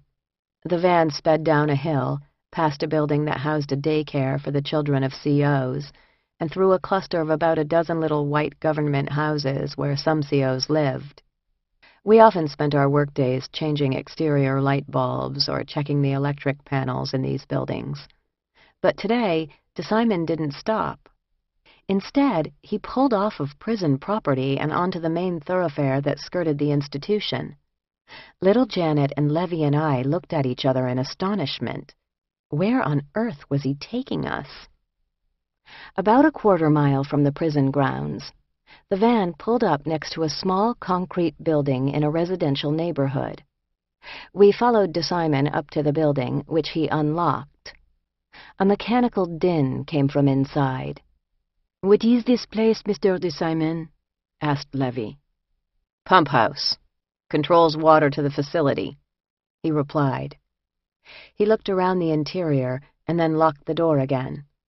"Stay here." And with that, he climbed into the van and drove away. Little Janet, Levy, and I stood there outside the building with our mouths open. Was I hallucinating? Had he really just left us here in the outside world? 3 uniformed prisoners, out and about? Was this some sort of sick test? Little Janet, who before Danbury had been locked up for over 2 years in extremely poor conditions, looked like she was in shock. Levy was agitated. "What is he thinking? What if people see us? They will know we are prisoners." "There is no way that this is not against the rules," I said. "We're gonna get in trouble," little Janet wailed. I wondered what would happen if we left. Obviously, we would be in massive trouble and be sent to the SHU and probably catch a new charge for escape. But how long would it take them to nab us? "Look at these houses. Oh my God, a school bus. I miss my children." Levy started to cry.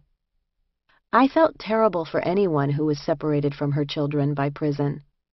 But I also knew that Levy's kids lived nearby and that she would not allow them to come visit her because she didn't want them to see her in prison. I thought this was horrible, and that for a kid, the unpleasantness of the prison setting would be more than offset by the eyewitness reassurance that their mother was okay. Anyway, I wanted Levy to stop crying. "Let's look around," I said. "No!" little Janet practically shouted. "Piper, we are going to get in so much trouble. Don't even move your feet." She looked so stressed that I acquiesced. We stood there like idiots. Nothing was happening. The suburban neighborhood was quiet. Every couple of minutes a car would drive by. No one pointed or screeched to a halt at the sight of 3 convicts off the plantation. Eventually, a man walked by with an enormous shaggy dog. I perked up. I can't tell if that's a Newfoundland or a Great Pyrenees. Good-looking dog, huh? "I can't believe you. You're looking at the dog?" said little Janet. The man was looking at us. "He sees us?" "Of course he sees us, Levy. We're 3 female inmates standing on a street corner. How's he going to miss us?" The man raised his hand and waved cheerfully as he passed. After about 45 minutes, DeSimon returned with brooms and set us to work cleaning the pump house. The next week, we were made to clean out the root cellar, a long, low barn on the prison grounds. The root cellar contained a hodgepodge of equipment from all the shops. In the dark shadows, we discovered enormous snake skins that had been shed, which freaked us out and made DeSimon cackle with glee. An outside inspection was coming soon, and the prison staff wanted to be ready. There was actual trash to be removed from the root cellar, a dirty and often heavy job, and we spent days hauling huge metal pipes, stockpiles of hardware, fixtures, and components out to the giant dumpsters. Into the dumpster went ceramic bathtubs and sinks still in their boxes, new baseboard heating components, and unopened 50-pound boxes of nails. "Your family's tax dollars at work," we muttered under our breath. I had never worked so physically hard in my life. By the time we were finished, the root cellar was empty, spotless, and tidy for inspection. While I was quickly learning that even in prison, rules were made to be broken by staff and prisoners alike, There was one aspect of work in the electric shop that was meticulously observed and enforced. A large cage of tools, where the shop clerk sat, contained everything from band saws to Hilti drills to myriad types of special screwdrivers, pliers, wire cutters, and individual tool belts loaded with complete sets of the basics. A whole room filled with potentially murderous objects. There was a system for checking out those tools. Each prisoner had an assigned number and a bunch of corresponding metal chits that looked like dog tags. When we went out to do a job, each prisoner signed out a tool with a chit and was responsible for returning it. At the end of each shift, DeSimon would inspect the tool cage. He made it clear that if a tool went missing, the prisoner whose chit occupied the empty space and the shop clerk were both going to the SHU. It was the only rule that appeared to matter to him. One day, a drill bit went missing, and we tore the shop and the truck apart looking for it while he watched, the clerk on the edge of tears, until finally we found the twisted piece of metal rolling around in the lid of one of the toolboxes. DeSimon was relentlessly unpleasant to many of the prison staff as well, who called him Swamp Yankee, and worse. He may have been widely disliked, but he was also the head of the institution's union chapter, which meant that management let him do as he pleased. "DeSimon's a prick," one of the other shop heads told me candidly. "That's why we elected him." Under the prick's indifferent tutelage, I learned the rudimentary basics of electric work. A group of totally inexperienced women working with high voltage and nearly no supervision did yield moments of broad comedy and only occasional bodily injury. In addition to a butch tool belt, prison work gave me a greater sense of normalcy, another way of marking time, and people with whom I had something in common. Best of all, I was sent over to the garage to obtain my prison driving license, which allowed me to drive the CMS vehicles. Although I loathed DeSimon, I was glad to be kept semi-busy 5 days a week and ecstatic at the freedom of movement I had driving the electric shop van around the prison grounds. On a Friday, when we returned from work to the camp, Big Boo Clemens from B-Dorm came out to meet the CMS bus. "Guilty on all 4 counts," she reported with great excitement. Inside, we found the TV rooms packed, because a jury had found Martha Stewart guilty on 4 counts of obstructing justice and lying to investigators about a well-timed stock sale. The styled diva was going to have to do Fed time. Her case had been followed with keen interest at Danbury. Most prisoners thought she was being targeted because she was a famous female. Guys get away with that shit all the time. One afternoon, Levy, our nervous co-worker Shirley, and I, geared up in our tool belts, were shuttling around the staff housing on the grounds, checking the circuit panels in every house. DeSimon escorted us from house to house, where he would make small talk with the occupants while we did our thing. It was bizarre to go into the homes of our jailers and see their angel collections and family photos and pets and laundry and messy basements. "They have no class," sneered Levy. I didn't like prison guards, but she was insufferable. When we got back to the shop, DeSimon left, and it was up to us to clean out the truck and return the tools to the cage. That's when I discovered the extra screwdriver in my belt. "Levy, Shirley, I've got one of your screwdrivers." They both checked their belts. No, they had theirs. I held 2 screwdrivers in my hands, confused. "But if you've got yours, then where—" I was mystified. I must have picked this one up in one of the houses? My eyes met Levy and nervous Shirley's, which were huge. "What are you going to do?" Shirley hissed. My stomach dropped. I started to sweat. I saw myself in the SHU, with no visits from Larry, with another criminal charge for stealing a CO's potentially deadly screwdriver. And I had these 2 fools in on the game, no one's choice for accomplices. "I don't know what I'm going to do, but you don't know a thing about this, understand?" I hissed back. They hurried into the shop, and I stood outside, looking around wildly. What the fuck was I going to do with this screwdriver?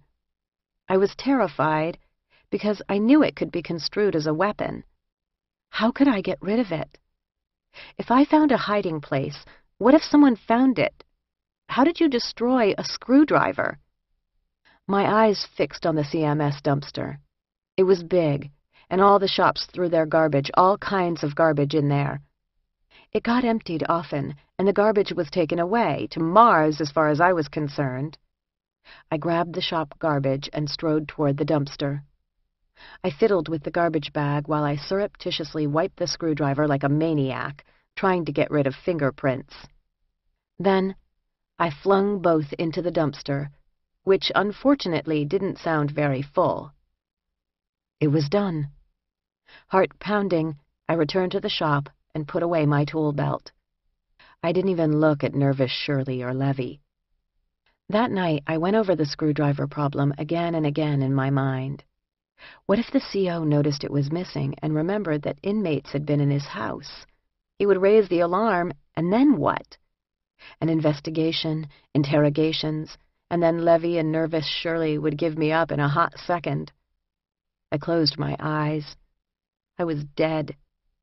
The next morning at the shop, an eerie air raid siren went off. I almost vomited. Shirley looked faint. Levy appeared completely unconcerned. Usually the siren was used for recalls, sending us back to our housing units for either emergency or special practice counts. But this time, nothing happened. The alarm went off for many excruciating minutes until it stopped. Shirley went outside to smoke a cigarette with trembling hands. At lunch, I found Nina and told her what had happened, deeply rattled. She rolled her eyes. "Jesus Christ, Piper. Let's go look for it after lunch. You'll just give it to DeSimon and explain. They ain't gonna lock you up." But the dumpster was empty. Nina frowned and looked at me. I wanted to cry. "Nina, you don't think the siren this morning—" Although she was concerned, this struck her as hilarious. "No, Piper, I don't think the siren this morning was for you. I think the garbage is gone, and the screwdriver's gone, and if the evidence is gone, then they can't prove shit. Most likely, nothing at all's gonna happen, and if it does, it's your word against Levy or Shirley, and let's face it, they're wackos. Who's gonna believe them?" One afternoon, I returned to B-dorm to find my neighbor Colleen in a state of great excitement.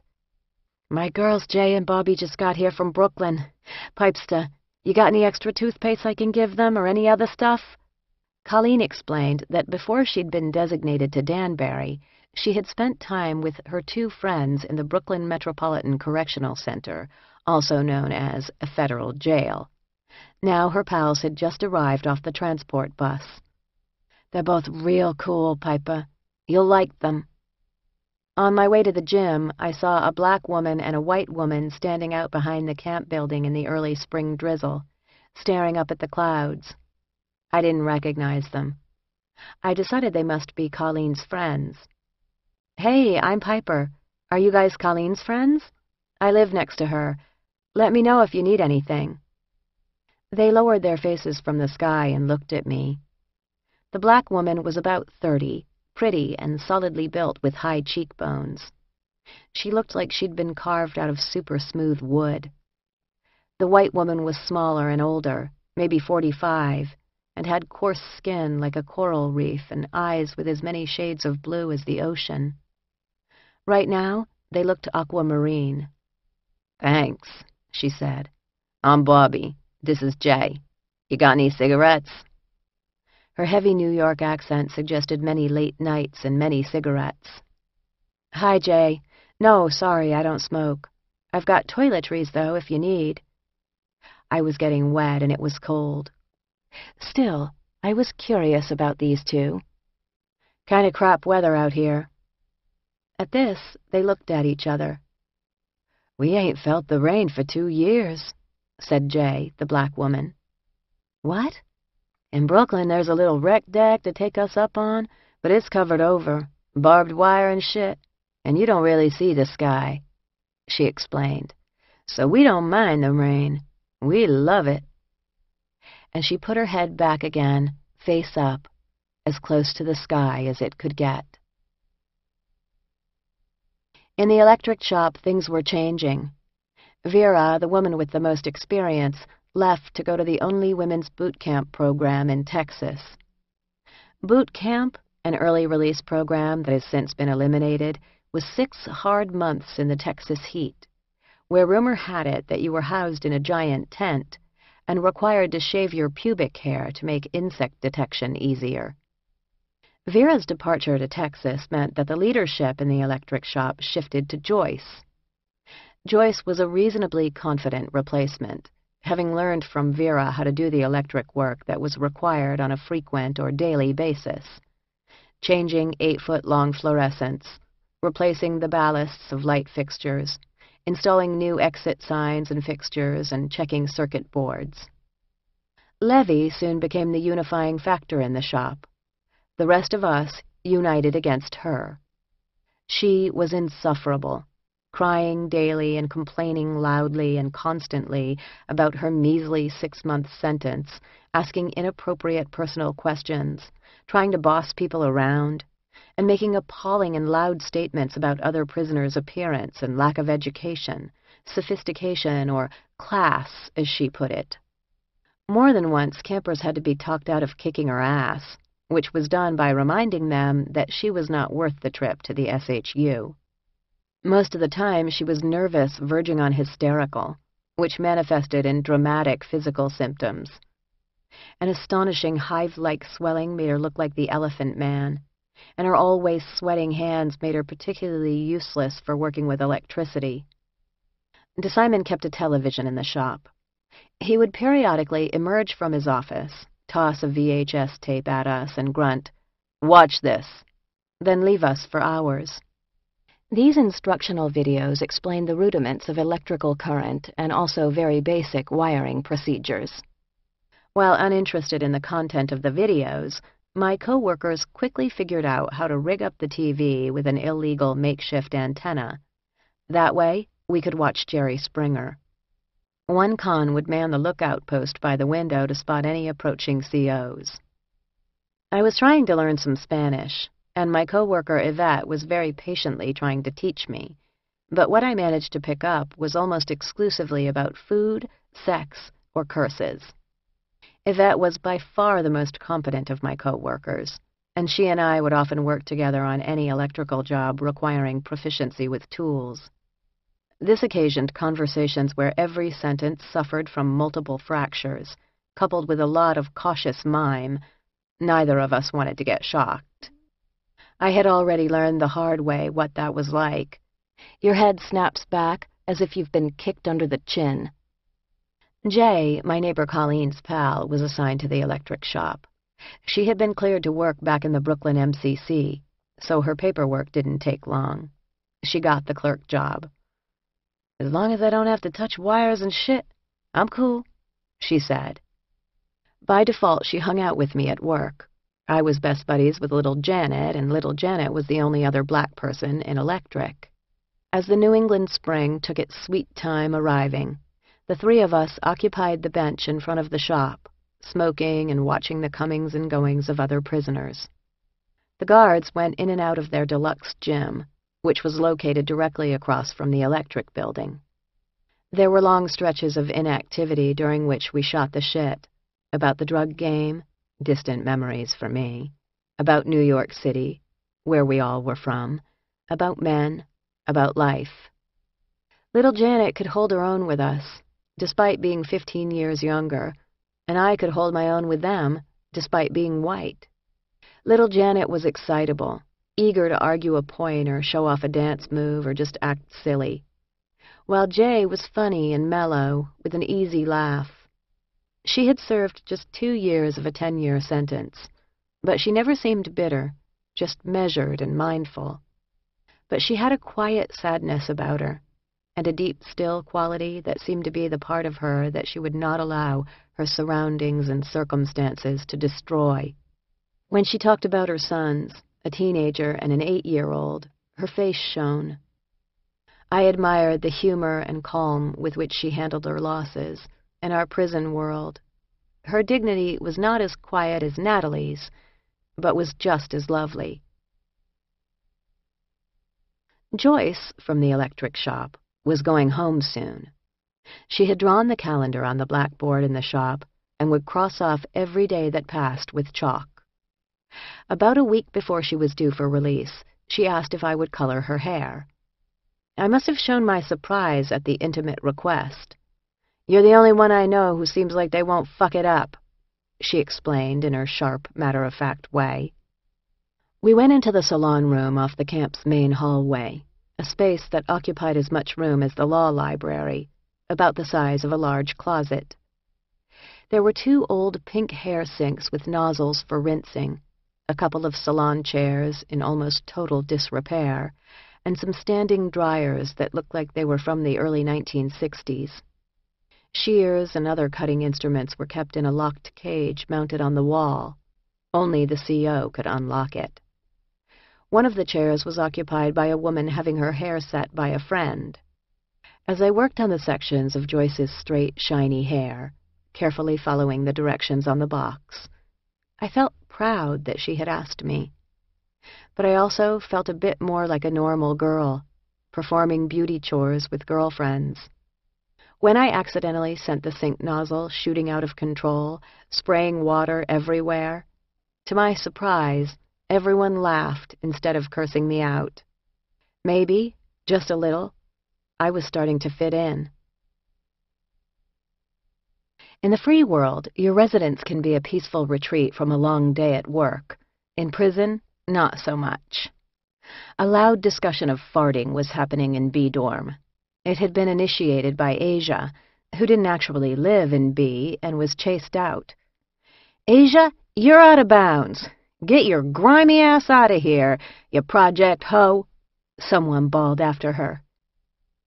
I was surviving just fine in the ghetto of B dorm, due to my luck in having been paired with Natalie, and maybe to my stubborn conviction that I would be acting like a racist baby if I tried to get moved, and perhaps also to the fact that I had gone to an elite women's college. Single-sex living has certain constants, whether it's upscale or down and dirty. At Smith College, the pervasive obsession with food was expressed at candlelight dinners and at Friday afternoon faculty teas. In Danbury, it was via microwave cooking and stolen food. In many ways, I was more prepared to live in close quarters with a bunch of women than some of my fellow prisoners, who were driven crazy by communal female living. There was less bulimia and more fights than I had known as an undergrad, but the same feminine ethos was present. Empathetic camaraderie and bawdy humor on good days, and histrionic dramas coupled with meddling, malicious gossip on bad days. It was a weird place, the all-female society with a handful of strange men, the military-style living, the predominant ghetto vibe, both urban and rural, through a female lens, the mix of every age, from silly young girls to old grandmas, all thrown together with varying levels of tolerance. Crazy concentrations of people inspire crazy behavior. I can just now step back far enough to appreciate its surreal singularity. But to be back with Larry in New York, I would have walked across broken glass barefoot in a snowstorm all the way home. Mr. Butorsky, my counselor, had a policy he had come up with all by himself. Once a week he would put every prisoner he supervised, half the camp, on the call-out for a 1-minute appointment with him. You had to report to the office he shared with Torricella and sign a big logbook to acknowledge you had been there. "Anything going on?" he would ask. That was your chance to ask questions, spill your guts, or complain. I only asked questions, usually to have a visitor approved. Sometimes he was feeling curious. "How are you doing, Kerman?" I was fine. "Everything going all right with Miss Malcolm?" Yes, she was great. "She's a nice lady. Never gives me any problems. Not like some of her kind." Mr. Butorsky, it's a big adjustment for someone like you, Kerman. but you seem to be handling it. Is there anything else, Mr. Butorsky? 'Cause if not, I'm going to go... Or chatty. I'm almost done here, Kerman. Almost 20 years I've been at this. Things have changed.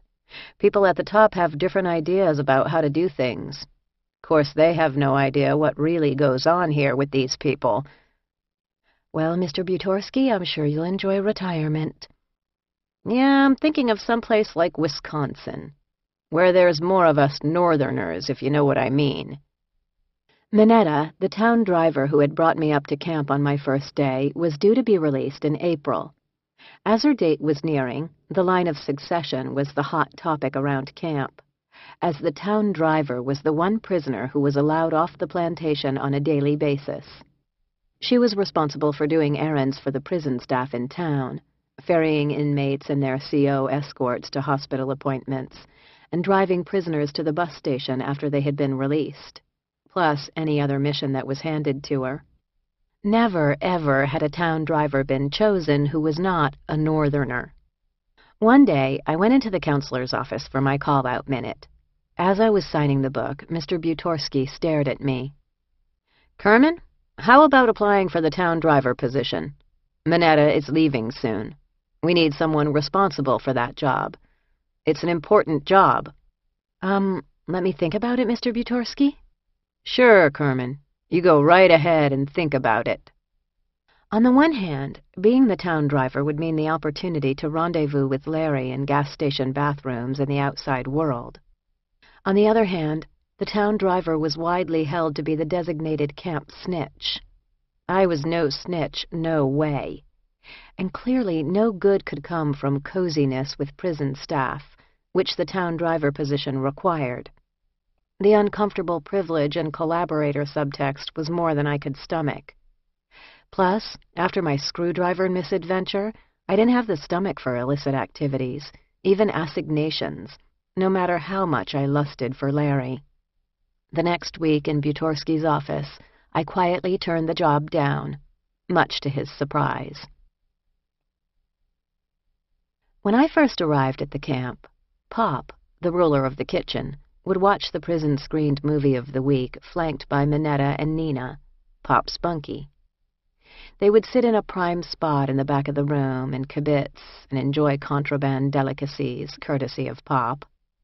When Minetta left for the halfway house, her movie seat was briefly taken by a tall, imposing, and largely silent white girl who was a prolific crocheter and was also leaving soon.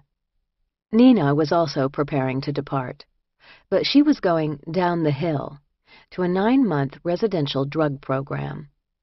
It was for prisoners with documented drug and alcohol addictions, who had been fortunate enough to be flagged for the program by their sentencing judge. It was the only serious rehabilitative program at Danbury, other than the puppies, and it is currently the only way in the federal system to significantly reduce your sentence. Campers headed to the drug program were always scared, as it took place not in the camp, but in the real prison, high security, locked down, and 1,200 women serving serious time, some with life sentences. Nina had the added concern of finding an acceptable replacement for herself at Pop's side. After my initial faux pas in the dining room, it didn't even occur to me that I was a candidate. But one Saturday night in the common room, Nina beckoned to me. She and the quiet girl were sitting with Pop. "Piper, come have some food." Contraband food was irresistible. One did not readily pass up the simple novelty of eating something other than institutional food, cooked with a measure of love. I was pretty damn shy, though, after Pop's veiled threat in the chow hall. They had guacamole and chips. I knew the avocados had been purchased from the commissary and were not really contraband. I took a little bite, but didn't want to seem greedy. "It's so good, thank you." Pop was looking at me sidelong. "Go on, have some more," Nina said. "I'm okay. I'm kind of full, but thank you." I started to edge away. "Come on, Piper. Sit down for a minute." Now I was nervous, but I trusted Nina. I pulled up an extra chair and perched on it, ready to flee at any sign of Pop's displeasure. I made small talk about the other woman's imminent return to the outside world, how great it would be for her to be reunited with her teenage son, and whether she would find work with the Carpenters' Union. When the movie started, I excused myself. They made the same advance the next week. That night they offered me burgers, fat and juicy compared to the ones in the dining hall. I wolfed one down without prodding, tasting oregano and thyme. Pop seemed entertained by my relish and leaned over to confide, "I use extra spices." A day or two later, Nina posed a question to me. "What do you think about watching the movie with Pop when I go to the drug program?" she asked. "What?" "She needs someone to keep her company when I leave, and get her ice and soda for her, you know?" Did Pop really want my company? "Well, you're not a wacko, you know? That's why we're friends, 'cause I can really talk to you about things." The invitation seemed like the ultimate endorsement, and not one to be turned down lightly. When I saw Pop, I tried to be charming, and perhaps I was somewhat successful. The non-wacko contingent must have been thin on the ground at that time in the camp, because a week or so later, Nina asked me if I wanted to take her place as Pop's bunkie in A dorm, the suburbs. I was perplexed. "But I'm already in B dorm. I can't move." Nina rolled her eyes. "Piper, Pop gets whatever bunkie she wants." I was stunned by this revelation that a prisoner could get what she wanted.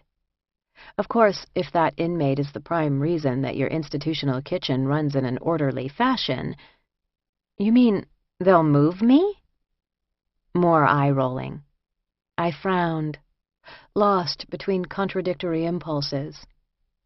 B-dorm was certainly living up to its ghetto moniker, with all the irritants of any ghetto. One B-dorm practice alone drove me to the tooth-grinding brink of sanity. People would hang their little headphones on the metal bunks and blast their pocket radios through the makeshift speakers, foisting their staticky music on everyone at top tinny volume. It wasn't the music I objected to, it was the terrible audio quality. But A-dorm seemed populated by a disproportionate number of fussy old ladies, plus the puppy program dogs and their people, who were mostly nuts. And I didn't want anyone to think I was a racist, although nobody else in the camp seemed to have the slightest compunction about expressing the broadest racial generalizations. "Honey," another prisoner drawled to me, "everyone here is just trying to live up to the worst cultural stereotype possible." In fact, that was part of the motivation of this new invitation. "Pop don't want any lesbians in there," said matter-of-fact Nina, "and you're a nice white girl." On the one hand, Pop would certainly be an advantageous bunkie, as she clearly wielded a lot of influence in the camp. On the other hand, I had a strong suspicion that she would be a high-maintenance cube-mate. Look at the hustle Nina was putting on for her. Finally, I thought about Natalie. How kind she had been to me, and how easy she was to live with. And she was just 9 months from going home. If I bailed on her, who knew what kind of kook they would stick in Cube 18? "Nina, I don't think I can just ditch Miss Natalie," I said. "She has been really good to me. I hope Pop understands." Nina looked surprised. "Well, help me think about who else we can get. What about Tony? She's Italian." I said that sounded grand. They would be a perfect fit, and retreated to B-dorm, my ghetto home. Chapter 7. The Hours. There were a host of religious opportunities at Danbury. A Friday Mass for Catholics, and sometimes a Sunday Mass as well, usually delivered by the hot priest, a young padre who played guitar and spoke Italian, and was thus adored by all the Italian-Americans. A Spanish Christian service on the weekends, a Buddhist meditation group, and also rabbinical visits on Wednesdays, and a wacky weekly non-denominational be-in led by volunteers armed with acoustic guitars and scented candles. The biggie, though, was the Christian, aka fundamentalist, service held in the visiting room on Sunday evenings after visiting hours were over. In March, I asked Sister Rafferty, the German nun who was the head chaplain, whether there would be any provision for Episcopalians on Easter Sunday. She looked at me as if I had 3 heads, then replied that if I wanted to hunt down my own minister and put him or her on my full visitors list, then we could use the chapel. Thanks for nothing, sister. I found the religious prostrations of my saber-rattling born-again neighbors tedious. Some of the faithful had a distinct aspect of roostering, loudly proclaiming that they were going to pray on any number of topics: how God was walking beside them through their incarceration, how Jesus loved sinners, and so on. Personally, I thought that one could thank the Lord at a lower volume, and perhaps with less self-congratulation. You could worship loudly and still act pretty lousy, abundant evidence of which was running around the dorms. There were no new spring hats or dresses in prison, but the week before Easter, someone erected a creepy giant wooden cross behind the camp, right outside the dining hall. I was confronted with it at breakfast, and could only ask, "What the fuck?" of Mrs. Jones, the gruff old queen of the puppy program, and one of the old ladies who always came to breakfast. I was surprised to learn that she was only 55. Prison will age a gal prematurely. "They always put it up," she reported. "Some clown from CMS came up and did it." A few days later, Nina and I were discussing the impending holidays over a cup of instant coffee. Levy and the one other Jew in residence, the decidedly more likable Gail Greenman, had been given boxes of matzah by the German nun for Passover. This excited the interest of the other prisoners. "How come they get them big crackers?" a neighbor from B-dorm asked me, probing the mysteries of faith. "Them crackers would be good with jelly." Nina, her bangs in rollers, tilted her head as she reminisced about Passovers past. "One year I was in Rikers. Matzah was the only edible thing they gave us," she mused, rolling her cigarette thoughtfully between her fingers.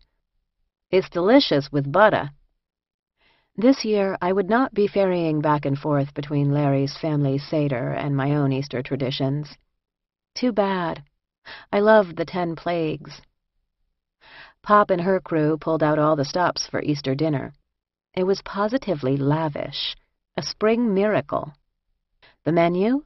Baked chicken and cabbage with astonishing dumplings, so dense you could have used them as weapons, mustardy deviled eggs, and real vegetables on the salad bar. For dessert, we had Natalie's very special bird's nest confection, a deep-fried tortilla cupping a mound of pudding covered with lush green-dyed coconut grass strewn with jelly bean eggs, and a gaily colored marshmallow peep perched on top. I just stared at it, unable to believe my eyes, while everyone around me ate enthusiastically. I didn't want to eat this incredible diorama. I wanted to shellac it and save it forever.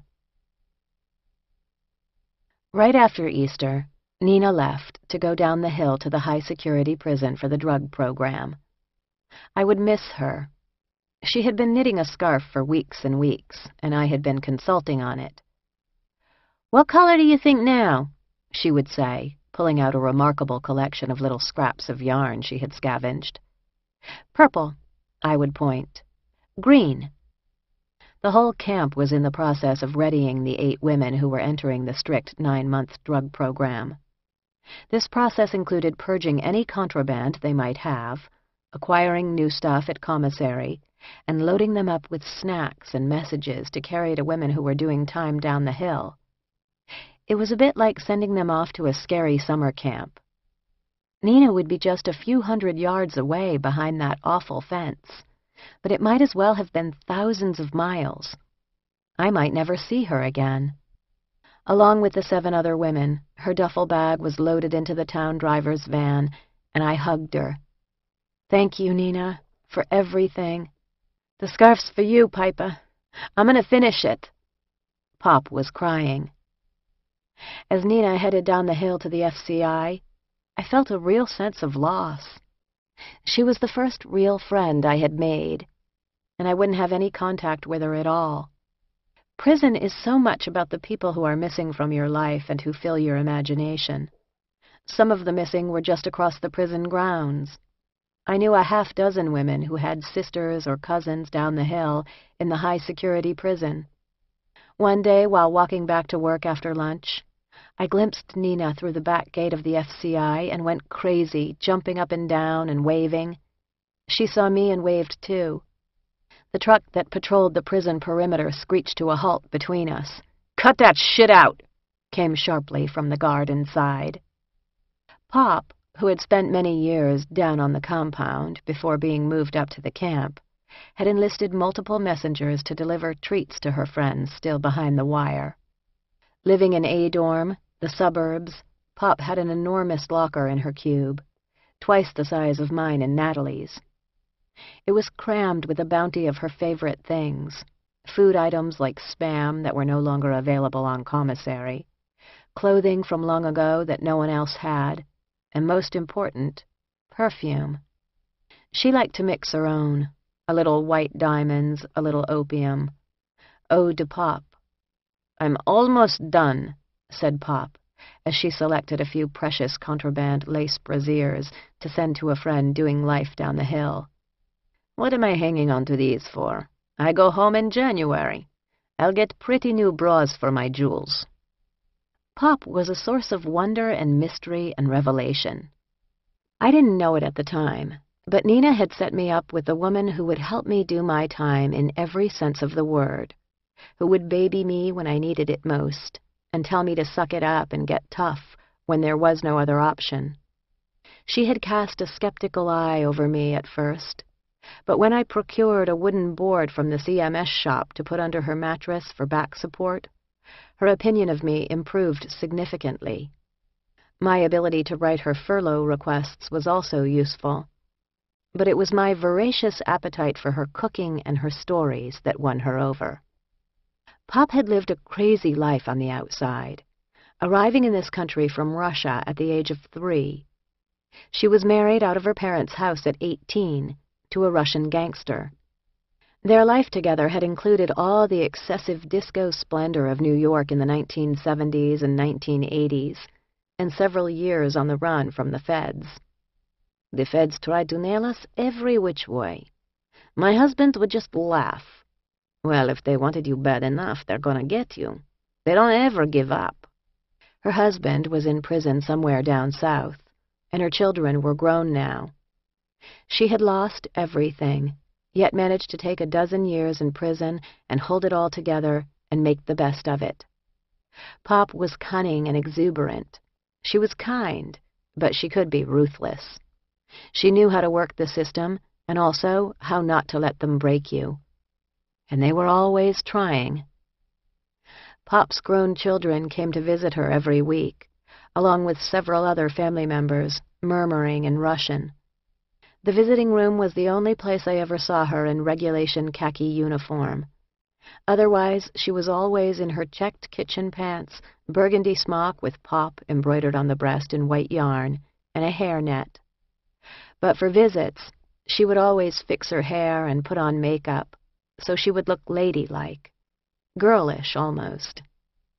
Anyone who received visits on a regular basis usually maintained at least one uniform exclusively for these occasions, one that fit well, was kept pressed and stain-free, and in some instances was specially tailored. It was against prison rules to alter clothing in any way, but that never stopped anyone from trying to find ways to make the drab men's uniforms a bit more flattering, a bit more feminine. Some women would iron patterned folds into the backs of the boxy, billowy shirts. Everyone knew which inmates had sewing skills, and you could trade commissary goods for a better fit. The Spanish mommies particularly liked to wear their pants tight, tight, tight. I was thrilled when someone gave me a pair of the most desirable flat-front Dickies, which had been taken in at the waist and tapered narrow at the ankle. The inner thighs were threadbare, but my fellow prisoners clicked their tongues approvingly as I sashayed to my visits. "P.I. Piper," my neighbor Delicious shouted appreciatively.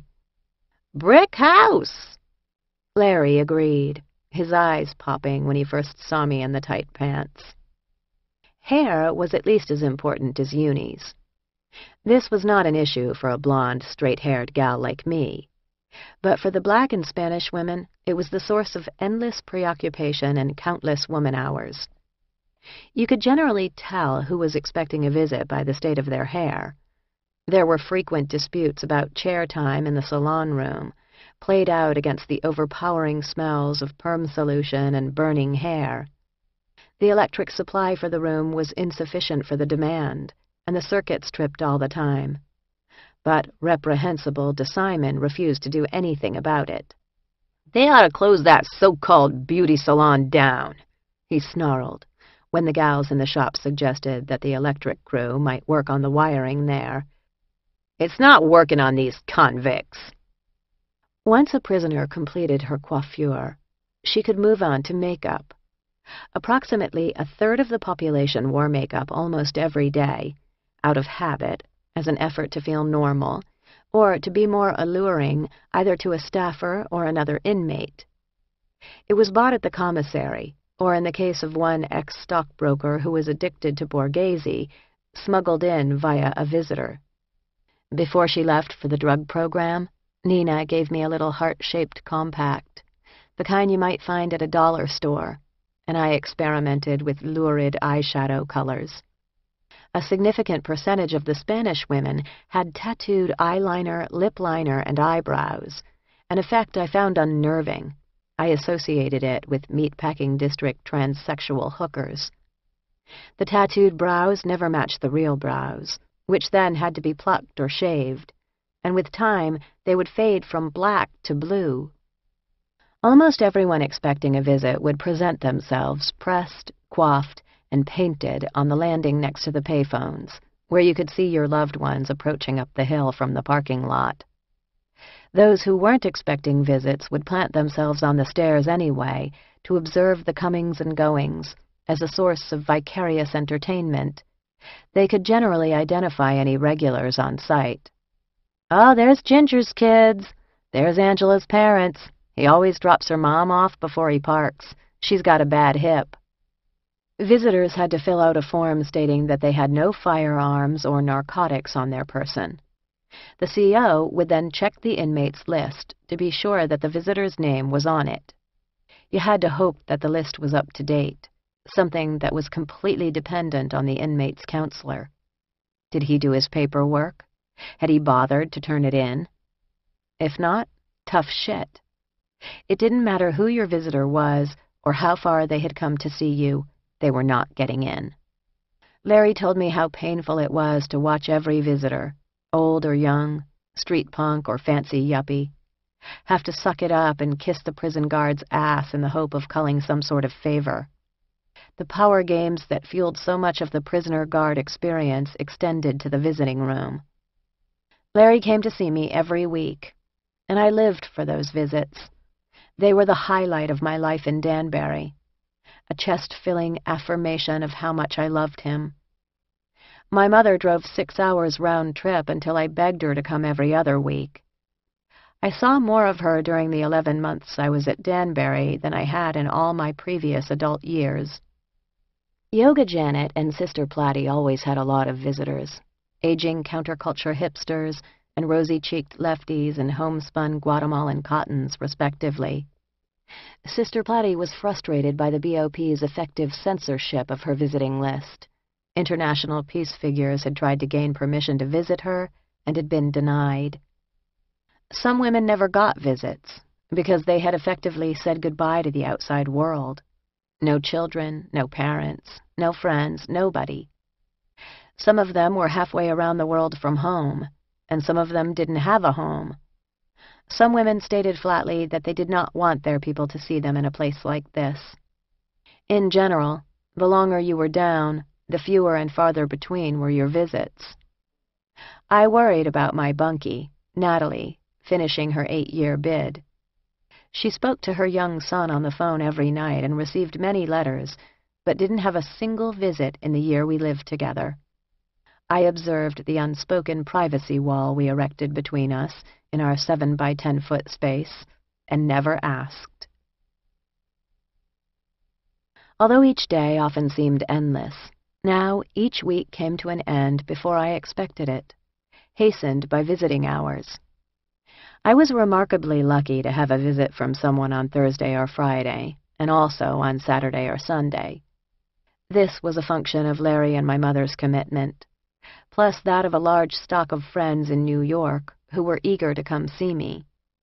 Larry juggled my complex visiting schedule with cruise director aplomb. When my counselor, Butorsky, suddenly left, I feared another bureaucratic nightmare. He reportedly preferred early retirement to submitting to the will of Warden DeBoo, a much younger, non-northern female, and he was replaced with another lifer, Mr. Finn, who was also nearing the 20-year mark at the prison. Finn immediately made enemies among the camp prisoners and staff by demanding a private office and harassing the orderlies about the quality of their floor waxing. When he moved into his fancy private office, he placed a brass nameplate on the door. Of course, the damn thing disappeared immediately, which resulted in an army of COs coming in to shake down the camp. They would not rest until Officer Finn's nameplate was found. "You out of the frying pan and into the fire, Bunky," said Natalie, who knew Finn from previous years down the hill. "That man is nothing nice. At least Butorsky did his paperwork. Finn hates paperwork." This stressed me out, given the extensive visiting list juggling I was trying to perform. But my blonde hair and blue eyes stood me in good stead, just as they had with Butorsky. Mr. Finn was automatically inclined to like me, and when I approached with a new visitor's form and a timid request that maybe he would grant a special visit or shift my list around, as Mr. Butorsky had done, he snorted. "Gimme that. I don't give a shit how many people you have on your visiting list. I'll put 'em all on." "You will?" "Sure." Finn looked me up and down. "What the fuck are you doing in here? We don't see women like you much." 10-year-old drug offense, Mr. Finn." "What a waste. It's a waste for half of you people up in this camp. Most of you drug people shouldn't even be here. Not like those scumbags down the hill. There's one that killed her 2 kids. I think it's a waste to keep her alive." I didn't know how to respond to that. "So you'll put that visitor on my list, Mr. Finn?" "Sure." And he did. My visiting list grew beyond 25 rapidly. Another example of the mystifying way that no prison rule was ever really cast in stone. Larry and my mother were my lifelines to the outside world, but I was also lucky enough to have friends who came to see me. Their visits were particularly refreshing because they weren't tinged with the guilty knowledge of what I was putting Larry and my family through. I could just relax and laugh my ass off as my friends brought news and questions and observations from their miraculously normal lives. David, my San Francisco book club buddy and Larry's ex-roommate, was a visiting room regular. He lived in Brooklyn now and would schlep up to Connecticut on the train once a month. What was especially wonderful about his visits was that he acted as if everything were perfectly normal, surveying the landscape with both curiosity and acceptance. He loved the vending machines. "Let's stroll over there and get a nosh." I wanted to weep at how my friends took my calamity in stride. David excited much attention at the camp. Perhaps it was his combination of red hair, blasé charm, and arty eyeglasses that attracted so much pointed comment. Or maybe they just weren't used to gay New York Jews in that neck of the woods. "That's quite a friend you've got there," commented one of the male COs after a visit. Leered Mr. Finn, "Just pretend I feel about women the way that buddy of yours from the visiting room does." But the other prisoners loved David, who was always chatty with them. "Did you have a good time today with your faggot friend?" Pop asked after one of David's visits. Of course I had. "Faggots make the best friends," she said philosophically. "They're very loyal." My dear friend Michael wrote to me every Tuesday on his beautiful Louis Vuitton writing paper. His letters seemed like artifacts of a distant and exotic culture. On his first visit to see me, he had the misfortune of arriving at the same time as the airlift transport bus, and he was treated to the sight of disheveled women in jumpsuits entering the FCI in full shackles, supervised by guards with high-gauge rifles. When I joined him at a card table, cheerful in my tidy khaki uniform, he looked shaken but relieved. Friends also came from Pittsburgh, Wyoming, and California to visit. My best friend Kristen left her new business in Washington to come see me every month, peering worriedly at my face for signs of trouble that others might not have caught. We have been inseparable friends since the first week of college. An odd pair, to be sure. She's a fairly proper Southerner, a straight arrow, an overachiever driven to please. I, a not-so-straight arrow. But deep down, she and I are very much the same. Similar families, similar values, simpatico. She was going through a rough time. Her marriage was ending as her company was being born. And to have a heart-to-heart talk with her best friend, she had to haul ass to a Connecticut prison. I noticed that every time Kristen came to see me, Officer Scott would materialize in the visiting room and gaze at her like a teenage boy. Once a male friend came to visit me, a tall, curly-headed lawyer. He had been consulting with a pro bono client at a nearby men's prison, so he decided to stop by on his way home. Usually, he and his wife came to see me together. On that quiet Thursday afternoon, he and I had a grand old time, talking and laughing for hours. Afterward, Pop cornered me. "I saw you in the visiting room. You looked like you were having some good time.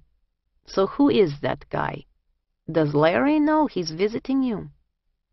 I tried to keep a straight face while I assured Pop that my visitor was an old college friend of Larry's, and that yes, my fiancé knew about the visit. I wondered if Larry had any idea how many fans he had behind bars.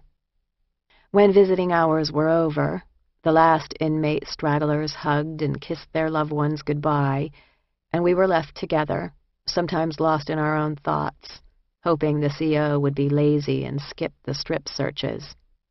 If someone was crying, you smiled sympathetically or touched their shoulder. If someone was grinning, you asked, "How was your visit?" as you unlaced your shoes. Once you were finished with squatting naked and coughing, you could burst back through the double doors into the rest of the camp building, onto the landing, where there were always lots of women loitering, waiting for the phones, and watching the visitors walk down the hill to the parking lots. If you were quick, you could dart to the window and catch one last glimpse of your visitor departing. Larry only told me later, when I was safe at home, how devastating it was for him to turn back and see me waving goodbye through the glass, and then to head back down the hill, leaving me alone.